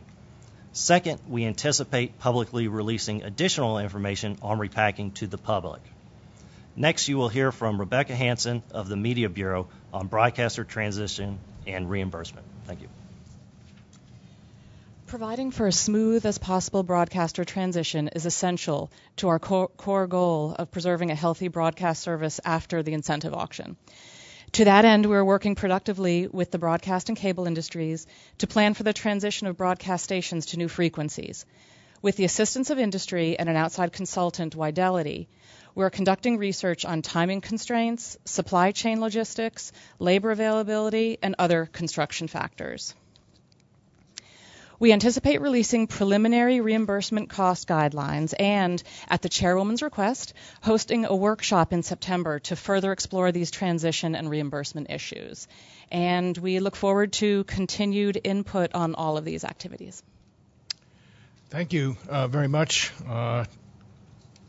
One additional item, the Chairwoman Clyburn has requested that our September workshop, which Rebecca just mentioned, on broadcaster reimbursement and transition, be one in a series of other public events to foster dialogue on important issues and further our goals of transparency and public engagement.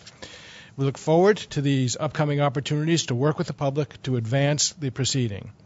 On our last update, I discussed the guiding principle, get it done fast, but get it done right. And we also remain mindful of the importance of providing the big picture and trying to provide as much of a roadmap as possible to you and to the public. As today's presentation indicates, we anticipate the weeks ahead to be very busy indeed. Thank you, Chairwoman Clyburn and Commissioners Rosenworcel and Pai, for the opportunity to update you on the incentive auction task force work. Thank you, Mr. Epstein, and thanks, of course, to the team. At this time, we'll entertain comments or questions from the bench. Commissioner Rosenworcel.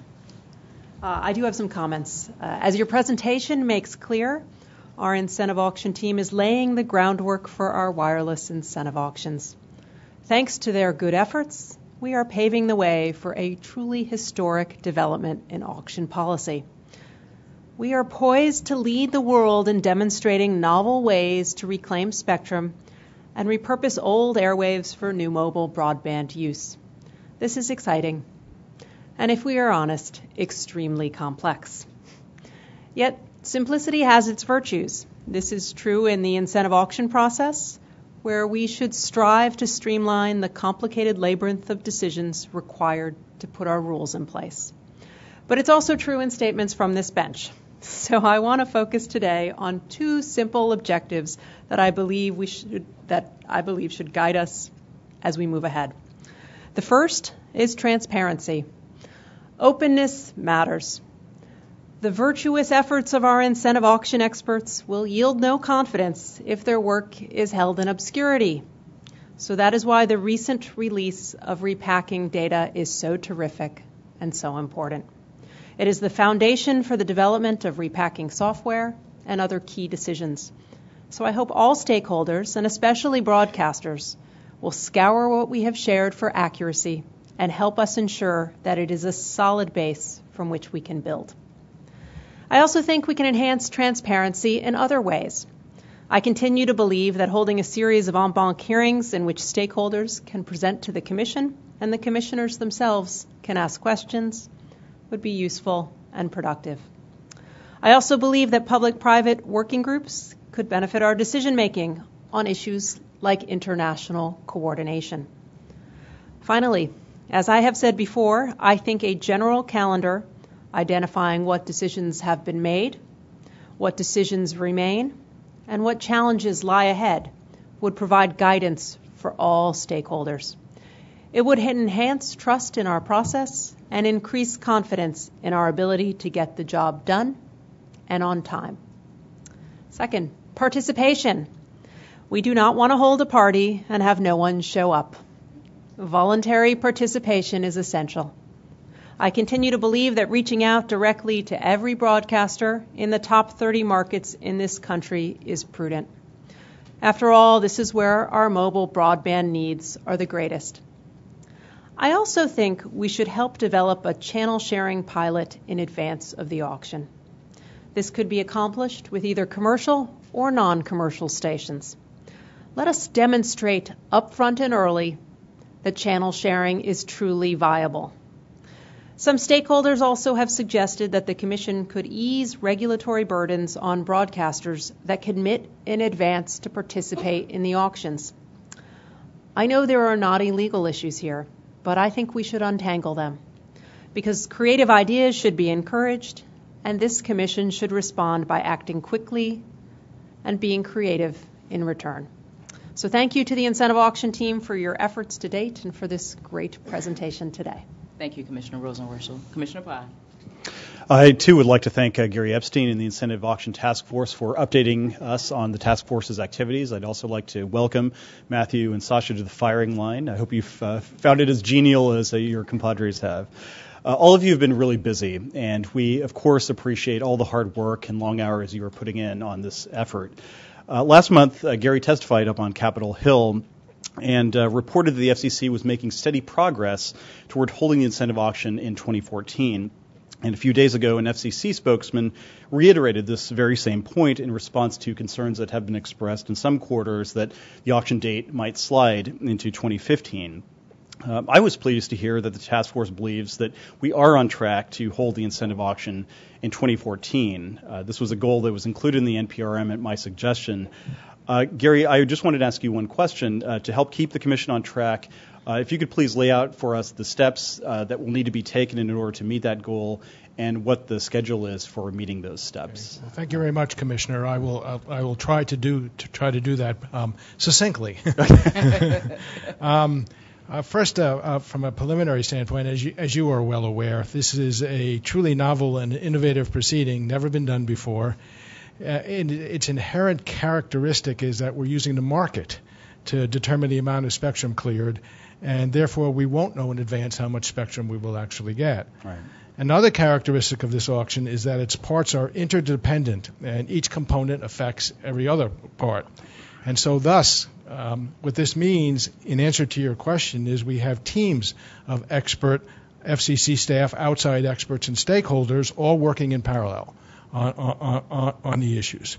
Some of the proposals are nearly finalized. Others will be so finalized in the fall. But we, I think, recommend at this point that the major proposals be presented as a cohesive whole for the Commission.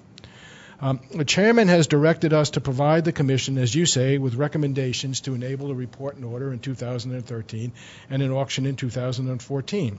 We're doing everything in our power to achieve that goal, but in order to do so, we have to finalize initial recommendations for the Commission's review and decision on the 600 megahertz band plan, on repacking process, on broadcaster participation and auction design, on international issues, and, as Rebecca said, broadcaster reimbursement and transition process and more. So I'd like to briefly discuss each of these items for you.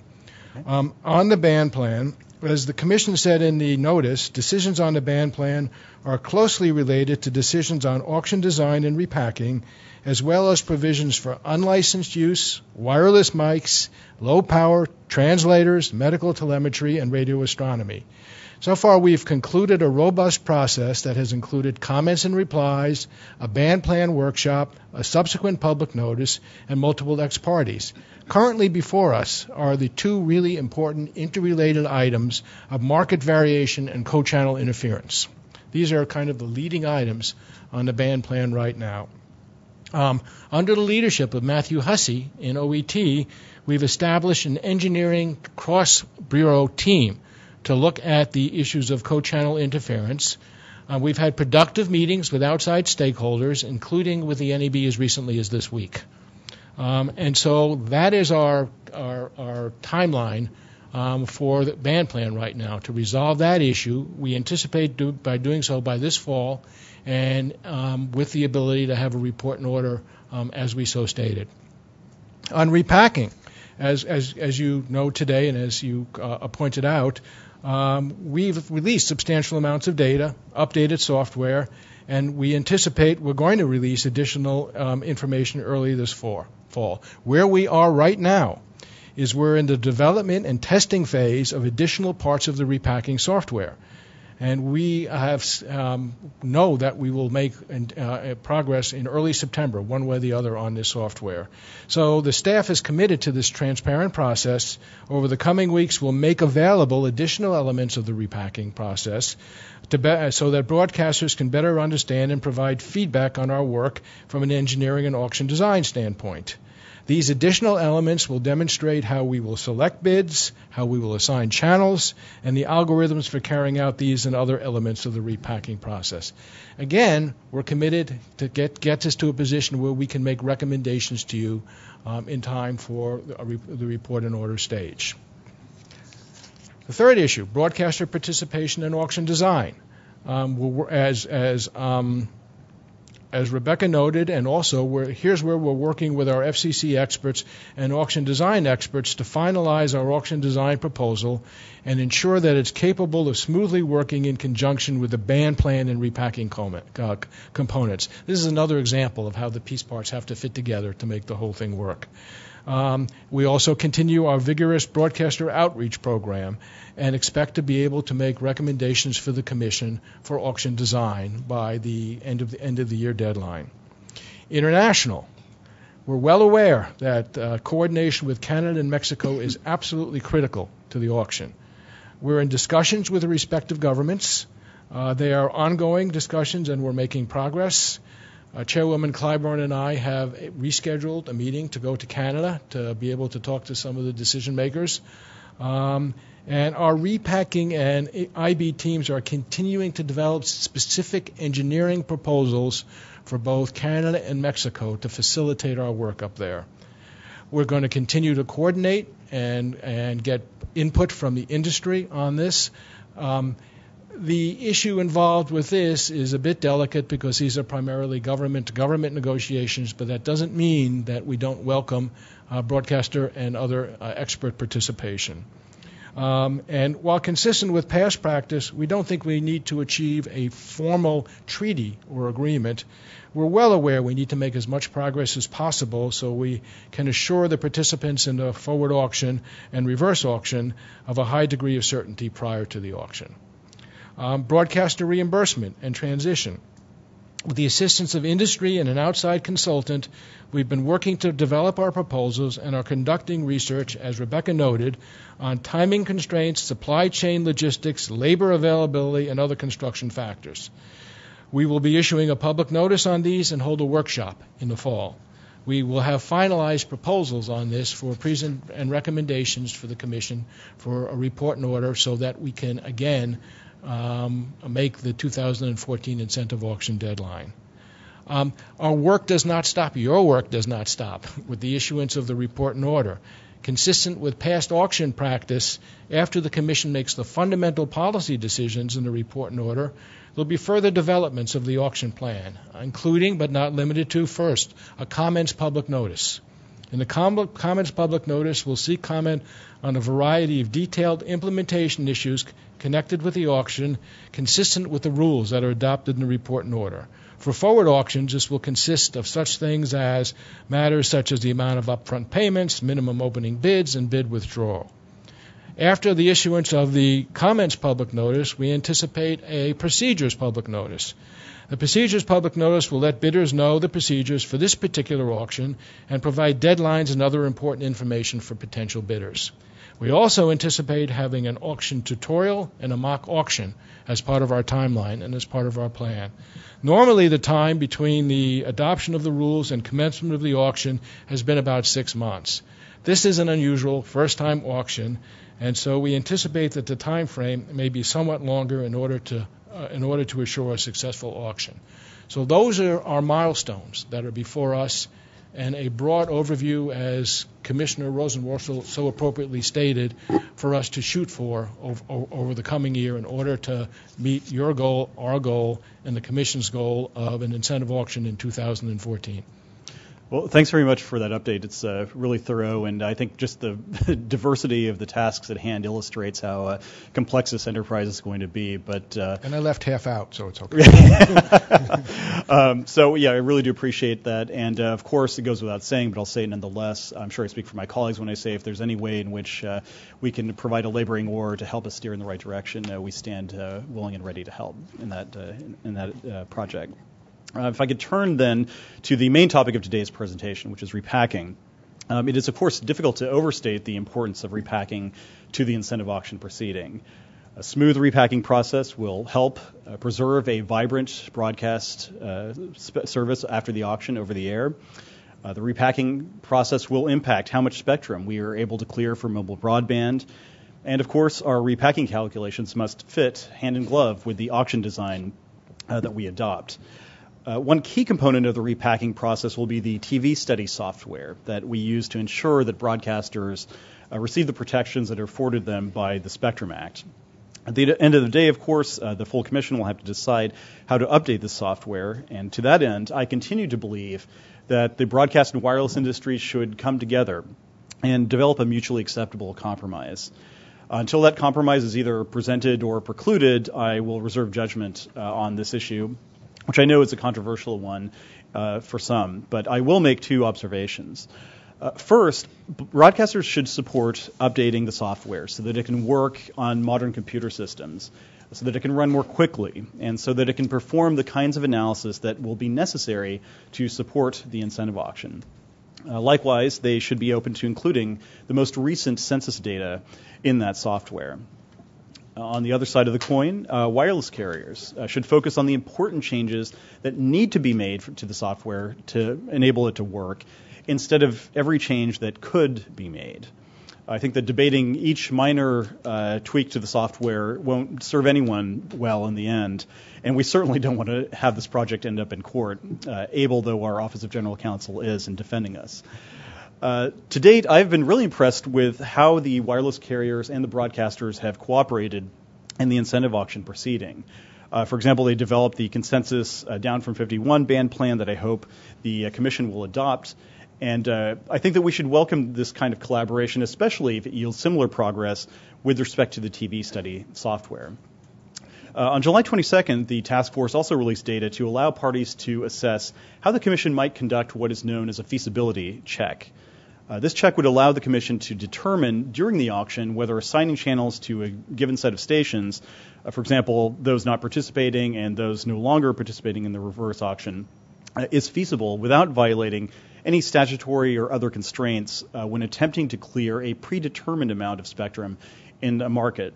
And I commend and thank the task force for taking this step. It's also important that we develop as soon as possible software that can produce optimal repacking solutions. And by that I mean software that minimizes the cost of paying bidders and repacking while ensuring that every non-participating broadcaster has an actual channel after the auction. All things being equal, an optimal repack should be our goal. After all, this could minimize costs, it could maximize the amount of cleared spectrum, and of course it would increase net revenues for public safety, for deficit reduction, and for other national priorities identified by Congress. Also, in a July 22nd public notice, the task force indicated that it would be difficult for the Commission to use optimization analysis during the auction, given the design that the task force is contemplating. But as the full Commission decides how to design the auction, we should consider all options. For example, some auction designs would allow us to conduct an optimization analysis during the auction. Those options should be on the table when the Commission addresses auction design. We shouldn't discover too late that those alternatives aren't practical because we don't have the right software. In closing, I'm pleased that we have made a lot of progress on the repacking front, but as Gary pointed out, all of us have a lot of work ahead of us. This is a critical issue, repacking. And if we don't get it right, it could sink the entire auction. So it's imperative for us to engage with all stakeholders and to be as open, as transparent as possible. We need to get the potential problems out in the open as soon as we can and to fix them before the auction. I thank the task force once again for all of their hard work, and I look forward to continuing progress reports and progress itself in the months ahead. So thank you very much, and thank you, Madam Chairwoman. Thank you very much. When I began my tenure as chair, I directed the Incentive Auction Task Force to build on our existing momentum, continue to engage with the public, and work aggressively to develop broad policy and technological recommendations for implementing the broadcast television spectrum incentive auction. Based on my close work with the task force over the past 2.5 months, and as further demonstrated by today's presentation, I believe they are doing just that. Conducting a transparent process was one of my key directives for incentive auction planning. The task force has sought extensive input from interested parties and the public, and for the repacking data release alone, the task force issued a lengthy public notice with accompanying appendices, posted a blog explaining the information being provided to the public, and as we've heard today, we'll be hosting a webinar to dive deeper into the technical details. I have also directed the task force to continue to conduct workshops, which will provide further opportunities to continue and expand the public discussion that has been so vital to this process. I look forward to the workshop in September. In October of last year, the Commission set the ambitious schedule of releasing a report in order by the end of this year and conducting an auction in 2014. The commissioners and staff have participated in over 180 incentive auction-related events and meetings since the enactment of the Spectrum Act. Given the work that has been done to date, I am confident that the staff is laying the groundwork necessary to achieve these goals. The staff's role, however, is to provide the chair with well-developed options that have benefited from extensive public input and vetting. Ultimately, it is my colleagues and I who have to make the decisions that will lead to a successful auction and serve the public interest. I would like to thank Gary, Julie, Matthew, Rebecca, Sasha, and all of the members of the task force for their thorough and extremely informative presentation this morning.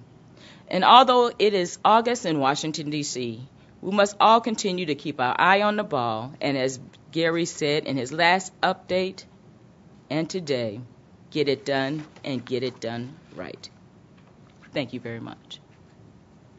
At this time, are there any announcements? Commissioner Rosenworcel, please. I just have one. My husband is here at a meeting for the first time, so I wanted to thank him and embarrass him. We will help you. Ask him to stand up. That was my colleague, not me. In any event, that's it. Thank you very much. Okay, great. Oh, nothing. Okay. I can make something up if you. Okay, no. No. Again, thank you. Before we adjourn, I would like to make a brief announcement. I am sad to announce the departure of our law clerk, Keenan Adamczyk. Keenan will be returning. Is Keenan? Would you please stand? We're returning to complete his 3rd year of law school at George Washington University. He has been an essential, diligent, and I can affirm, very patient individual as our office has made this incredible adjustment to our transitional role, and it's been great to have you on board. I've gotten so used to you, I don't know what I am going to do, but I wish you all the best. You have an incredibly bright future, and please do stay in touch. So thank you. So there is no more business before us now afternoon. Madam Secretary, please announce the date of the next FCC agenda meeting. The next agenda meeting of the Federal Communications Commission is Thursday, September 26, 2013. Until then, we stand adjourned.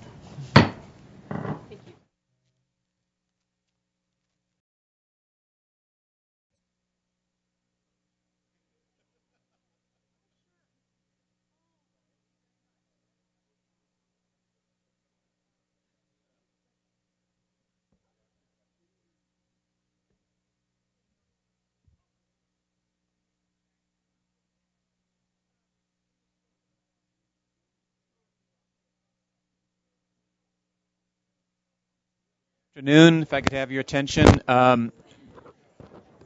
Today, the Bureau press conferences will come first. So if I could ask people to sit down, press if you want to come forward, please do.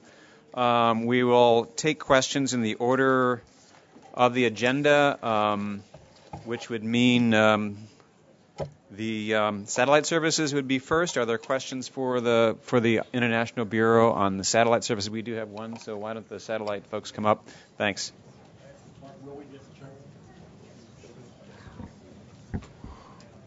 Hi, Paul Kirby with TR Daily. There was a reference from Commissioner Pai that there'll be that the item commits to a further notice to do further exploration of changes with the rules. Just want to confirm, is that accurate? It is accurate. There are a number of instances in the item where we discuss either proposals that were made or comments that we indicate we're not prepared to go forward on now and will consider in a further notice. Okay, thank you. All right, thank you. The next would be OET's Part 15. Are there questions for that item? Okay.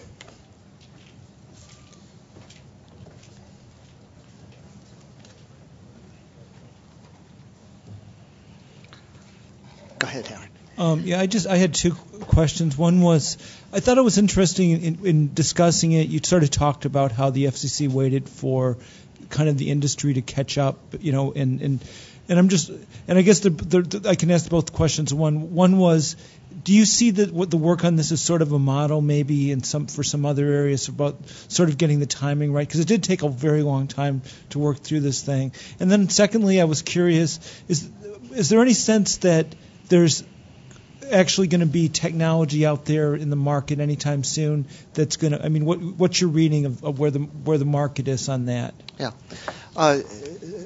So on the first point, particularly when you're dealing with nascent technology, I think our desire is to try to work closely with the industry players and be respective of their S, which is what we did in this case. There wasn't any technology that was technically held up because you could already deploy fixed. So what this item did was provide a higher power for longer range for outdoor use without upsetting the prospect for this new technology for indoor applications. Now, as far as the introduction, there are products that were already introduced, but not based on the newer standard that was just developed. In our past experience has been the standard can often ignite the synergies and the overall market for more widespread deployment of devices. So we have seen a sprinkling of some devices with technology at 60 gigahertz, including for things like wireless HDMI in a room. But what we're anticipating is with the completion of the AD standard at the end of last year, that products will be introduced under that new standard before too long. That answer your question? Can I ask one other question that I thought of as you were talking? No, I'm sorry. That was just, you see this as primarily, I know this order is based on wireless backhaul, but so there's going to be a lot of different applications still at 60 gigahertz. It's just that this order is more attuned to wireless backhaul because okay. Yeah, and we also we removed this unnecessary requirement that applied to the consumer devices for including a transmitter identification number. So, we did do something there to help remove unnecessary rules as well. Thank you. Julie, you talked a lot in the presentation, as did the others, about the need to protect the indoor devices. In the comments that were filed in 2007, there were several comments filed by advocates for space exploration, radio astronomy, and those folks. Does the order do anything, or it would have to acknowledge the comments, but do anything in terms of the outdoor rules to address those concerns of interference? Yeah. So at the time they had suggested that there was more time needed to do studies and so forth, but there's not been no further studies that were submitted into the record in between. Well, we believe that the risk of interference of those is negligible because these use very pencil-thin beams. In fact, part of the provision for higher power is tied to the thinness of the beam. And the signals themselves fall off very rapidly at these frequencies. So we do address that in the item. We don't believe that there's a significant risk. Thanks. Okay, thank you. And the next would be inmate calling services. If the Bureau could come up. Are there questions on this? There are. Okay. And please identify yourself when you ask your question. Hi, I'm J.J. Smith from Government Video Magazine. There is remote video visitation technology that many correctional facilities are adopting, in which inmate families use their home computers to visit the inmates over the internet. Was this remote video visitation technology considered when drafting the report and order? And I guess the costs for the family are very nominal. I mean, whatever they pay for the internet. Thank you. The order doesn't mandate or prohibit any particular kind of technology for inmate calling services. In the further notice portion, we do seek comment on innovations that are out there and whether there's a role for the FCC in promoting or regulating those, but there's no restrictions on particular technologies that can or have to be used. But was this technology considered before the FCC goes in and mandates how much, sets rates for phone? Was this particular very low cost remote video visitation technology considered? The rate cap and the safe harbor, the rates that were established are based on the data that was submitted into the record by the providers of inmate calling services as well as by other entities. So we considered all of the data that was submitted. Most of that relates to data for regarding more traditional types of inmate calling services. Thank you. Next, Suzanne. In some of the comments, there was questions about whether there would be any retroactivity or how the rates or some requests to not apply it to existing contracts. So I just wanted a clarification on how do these rates apply just to new contracts, or will they apply those existing? Or so 2 points to be aware of about the way that the new rules will work. First, as of the effective date of the order, which will be 90 days after publication in the Federal Register, the new rates are in effect, the rate cap as well as the other requirements in the order. The important distinction is that this order is about the rates that are charged to end users and doesn't mandate that any of the existing contracts be changed or modified or anything like that. Our authority and our all the requirements in the order go to the rates that are charged to the end users. We've coordinated very carefully with the Office of General Counsel to make sure that everything that we're doing is consistent with the statute, and we feel very confident that regulating the rates to end users is the correct way to go and doesn't in and of itself abrogate or otherwise disrupt the contracts between the providers and the states or the institutions. I guess I'm trying to understand how that works then, because if you're promising or if you've contracted for 65% of a certain revenue at a certain rate and your rate now is lower than the revenues, that 65% of revenue is whatever, that's how that would stay in place, that revenue That's between the service providers and the parties with whom they contract. So we're just regulating the rate between the providers and the consumers. One of the reasons why we give sort of a generous time period before the new rules go into effect is to allow providers to make any adjustments in their arrangements that they might need to make in order to be in compliance. Next. Todd? Hi, Todd Shields with Bloomberg News. In the documents handed out about the prison rates decision, it mentions interim rate caps. Are these interim caps, or are you guys going to revisit it later? What's permanent? What can you just explain? They are interim. They're interim because, one, we think we set them generously based on the data that we have in the record.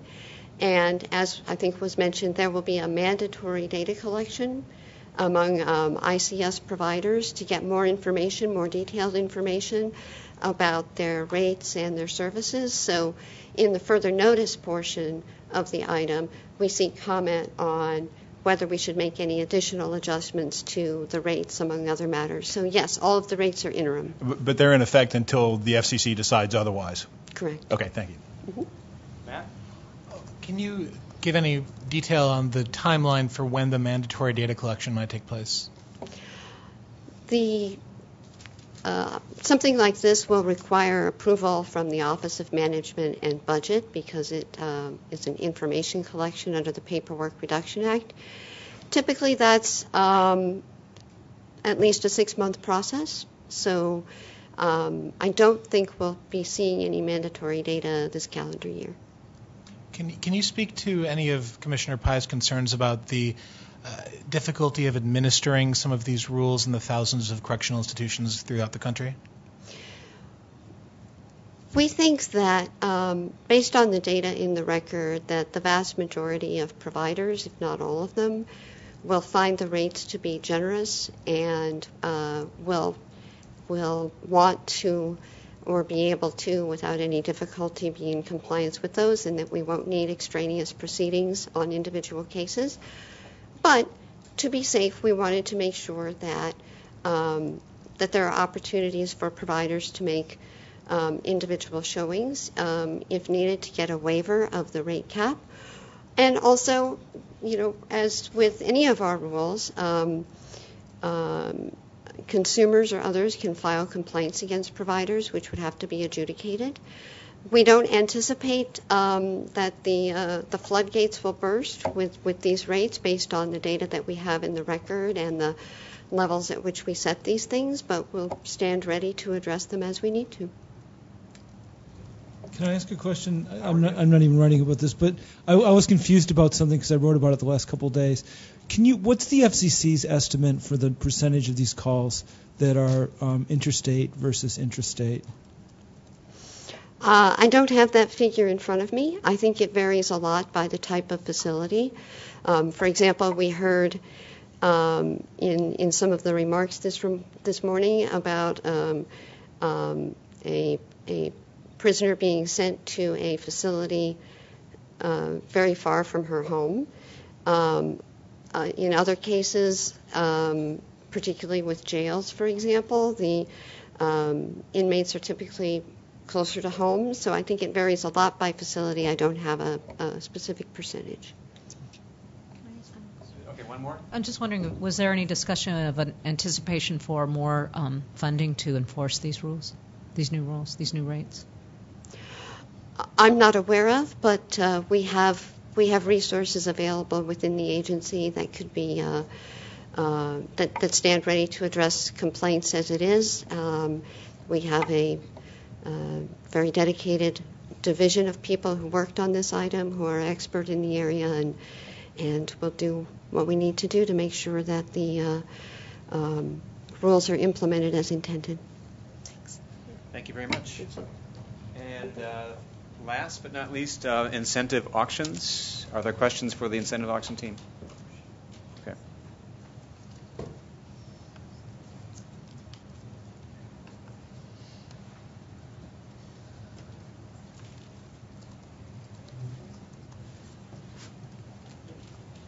Who's first? Howard. Yeah, thank you first for giving us all those details to wade through this afternoon in terms of appreciate that. I wanted to ask just two questions. One was, I'm hearing there's a lot of concern about confusion over the repacking software in the industry. And I know that you're going to be doing this webinar, but is that the sense you're getting too, that there's a lot of confusion right now about where you're headed on this? Because I don't hear confusion. I hear complexity, and it is complex. And I think what we've said is that this is the first in the series, and I said it today too. Okay, there will be more, and we intend to have this public participation and facilitation each step of the way. So far, I think it's been great for us. People have looked at the data that came out, and we're getting questions and comments back, which is exactly what we wanted. The other thing that I thought of as I was listening to your presentation was, we talked about all the different areas where there's stuff that you have to work on, including international issues. Is there any sense of what issues might take the longest to, where's the pressure point? I mean, I know historically the international issues sometimes can, look at 800 megahertz. It just can take a long time. The international is good news and bad news. I mean, it is something we're very concerned about, something which historically has taken a long time. But also, what I've learned from the great folks at the International Bureau who do this for a living is you don't have to get to a treaty. You can get to an MOU. Okay. As a matter of fact, I believe this is accurate, that the DTV transition was completely done on an MOU basis without going to any formal issues. That's something we're concerned about. We're concerned about all pieces of it. We're concerned about the international piece. We're concerned about the repacking piece. What's important to note here is this is more than a policy proceeding that we're going through. We actually have to run an auction at the end. So there is software development and all of those other important pieces. Paul? Regarding further workshops, you mentioned it'll be the first in a series. Just to double check, first in a series on repacking, right? This first one is on Broadcaster. We're having a webinar. Right, okay, the webinar, I'm sorry. Okay, and then we're going to have a actual workshop in September on Broadcaster transition. Right. And then there will be additional workshops on other not topics. Just on the Broadcaster transition. No, on other topics, yes. Okay, all right. Thank you. Any others? Yeah. Hey, there's a couple of things. You talked about how all these different issues are all interrelated, but I understand that there's some feeling that the commission would be better served by breaking these off in like 4 or 5 or some number of separate rulemakings that take up discrete items in the broader context. Is that helpful? Would it be helpful to do it in more than one rulemaking, or do we get one big 1,200-word order that we're all going to choke on? Ultimately, it's a commission decision on how we do it. But what I said this afternoon is what at least our staff's view is. It doesn't really make sense to break them out, and you'll get a 1,200-page, extremely readable, cogent, and easy to follow. If you write it, you legitimate it. Any others? Can I ask one logistical question? There was mention about Canada today. Have there already been the start of formal discussions with Canada Absolutely. and Mexico? There's been a working group going on for months, led by the International Bureau and the State Department. With Mexico and with Canada? With Canada more formally, with Mexico more intermittently. Thank you. But there's an actual working group which has been going on for a long time with Canada. Is it harder along the Canadian than the Mexican border? Is it more? Is it more difficult to come to a conclusion along the Canadian border as opposed to the Mexican border? You mean from a technical standpoint? Yes. Okay. I think they're both really important to us. They really are. You think, maybe Julie knows a little bit more about whether there's more population. There's probably more population along the Canadian border, but there are some important cities like San Diego and some of the Texas cities along the southern border, which we have to take into account. Thank you very much. Thank you. So the chairwoman will be down shortly for her press conference. If you can stay for a bit. Thank you. Okay. Whenever you're ready. All right, let's start with Howard Busko. And thank you for being patient today. I wanted to speak with the petitioner, so thank you for allowing us to invert the, well, maybe not allowing us, but thank you for being patient with us as we inverted the order. Howard. I wanted to ask you, now that you've got prison calling order completed, I know that 700 megahertz interoperability has been another big issue for you, and my question was just, is there an update? Has there been any progress, anything you can tell us since the meeting at the FCC, and are you concerned about getting at least some closure on this while you're acting chairwoman? Well, one of the things that my office continues to do is to be engaged with the parties. As you know, last week we assembled and hosted a meeting which allowed the parties to come face to face. There was a robust, very productive dialogue, and I still contend that an industry-led solution, if all of the stakeholders come together and stay together in good faith, is possible. I hold out hope for that. The thing for me that keeps driving me in this space, and the reason why I am still in contact with them, is these issues are so very important in terms of interoperability. The lack of interoperability in this space has slowed mobile broadband deployment. It has made it harder for those smaller carriers to compete, and it limits choices for consumers. So that's first and foremost in my mind, and we will continue to engage with stakeholders. All options remain on the table if an industry solution cannot be met. Howard. Thank you. Bobby's on the left? Yeah. Okay. Bobby, who are you with? Politico. Thank you. I write for Politico. I just had a question. I know at the workshop that there was some discussion about... When you workshop, you mean inmate? Yeah, okay. The inmate calling services. That there was some talk about the plight of blind inmates as well as those with deaf and hard of hearing. I know that the deaf and hard of hearing issues are addressed in some of the order today. I was wondering on the aspect of blind inmates, was there any discussion about that, or how does this go forward now? Well, one of the things that we know, even if it's not expressly laid out in the further notice, we encourage all parties who recognize that there might be some additional issues that need to be addressed, that they will do so at that time. And so, oftentimes when I talk about people with challenges, I look at it, the entire universe, but I appreciate you reaffirming, and I'm hoping that the parties weigh in from the perspective and the challenges of those who are visually impaired or blind. Thank you. Obviously, we don't know how long you'll be acting chairwoman. We have. You don't know? If you don't know, then I don't know. Howard does, but he won't tell me. Is the problem? You said Howard didn't tell you, or Howard did? Okay. He didn't. I've asked him, but he won't tell me. Smart man. You don't know how long you'll be acting chairwoman, but are there other items or any other items you might be to identify? The prison phone is one. Interoperability we've discussed that you might want to try to push while you're still leading the agency. Well, one of the things that you note that we circulated an item on the UHF discount. We are moving ahead with that item, and the other existing items that we would naturally have to do to keep in line and on time with our mandate is of 2015 of bringing more spectrum to the market. So all of these things that are continuations, and you also note and you reinforce it with some of the challenges with those with disabilities. We are mid-October will be again addressing the last series of mandates as it relates to CBAA, but our job is not done. So we will continue with engagement to ensure that those critical needs those our citizens are met. And of course, media ownership is still an item that's open that I continue to care about and have concerns with. Thanks. Suzanne Gamboa from Associated Press.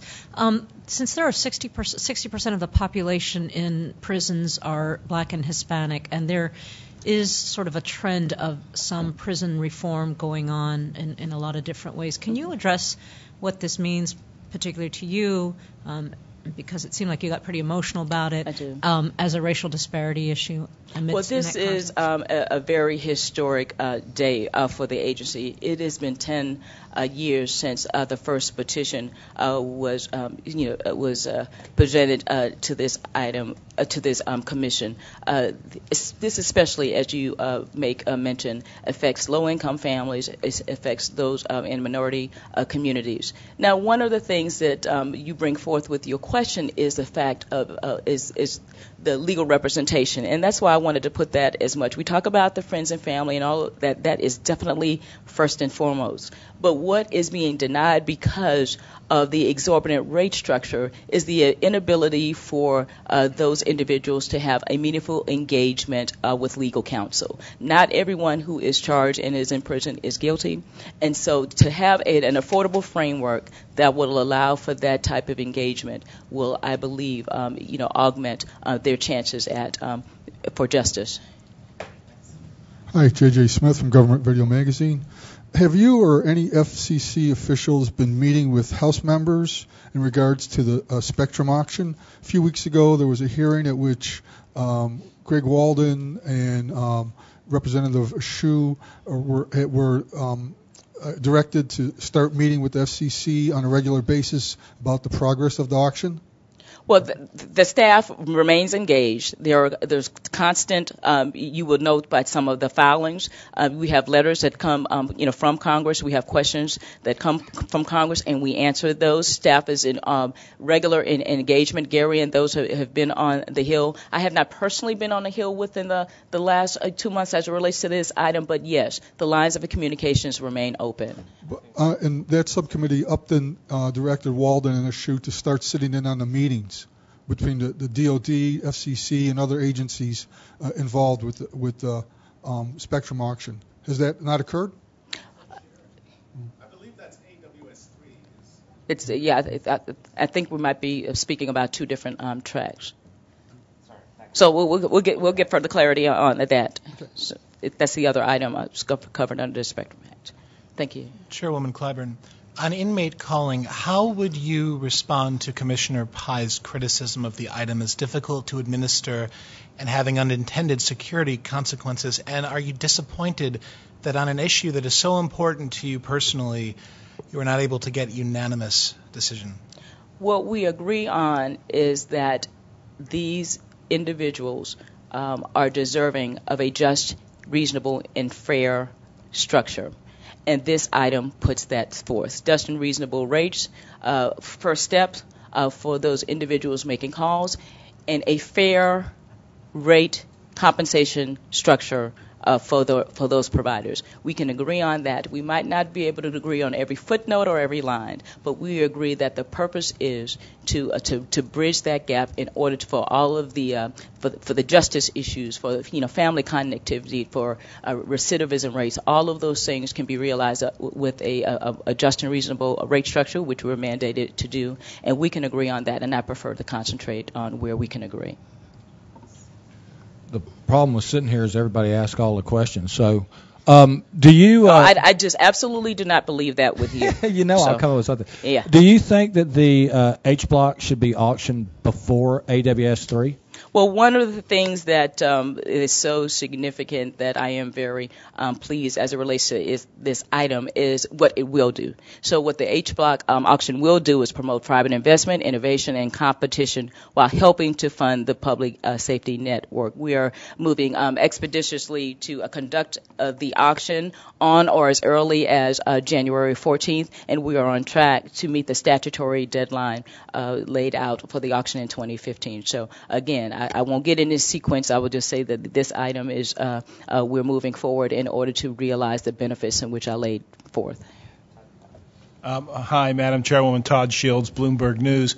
On the UHF discount, could you discuss its effect on media consolidation, and would you insist that the date of effectiveness be the date of the release of the NPRM? Well, I will affirm that this is a relatively short NPRM that addresses a matter that was, in fact, left over from the digital transition. We made a commitment to look at this in the appropriate time, and the appropriate time is now. So this order, again, is on circulation. I won't comment on some of the particulars, but there is no reason to to move. There are a lot of questions that will be asked that will, address, any concerns. But this is an item that's left over. It's a cleanup item, and I look forward to an expedited exchange and ruling. Kamala Lane, Communications Daily. Madam Chairwoman, if I could ask a retransmission question. Can you give me an idea of whether Time Warner Cable and CBS are keeping you updated on any developments in their ongoing retransmission dispute, and are you encouraging the companies to quickly, restore service to customers who have been affected by the blackout? The Commission, of course, is actively monitoring the status of this particular dispute and is, yes, in fact, in touch with both parties. But this is day 7. And quite frankly, I'm deeply disappointed that the parties seem to be unable to reach a retransmission agreement. I am really distressed that consumers and viewers are being adversely affected, and my primary concern remains with them. We will continue to urge all parties to stay and resolve in good faith this issue as soon as possible. However, I will affirm to you that I'm ready to consider appropriate action if this dispute continues. So thank you very much.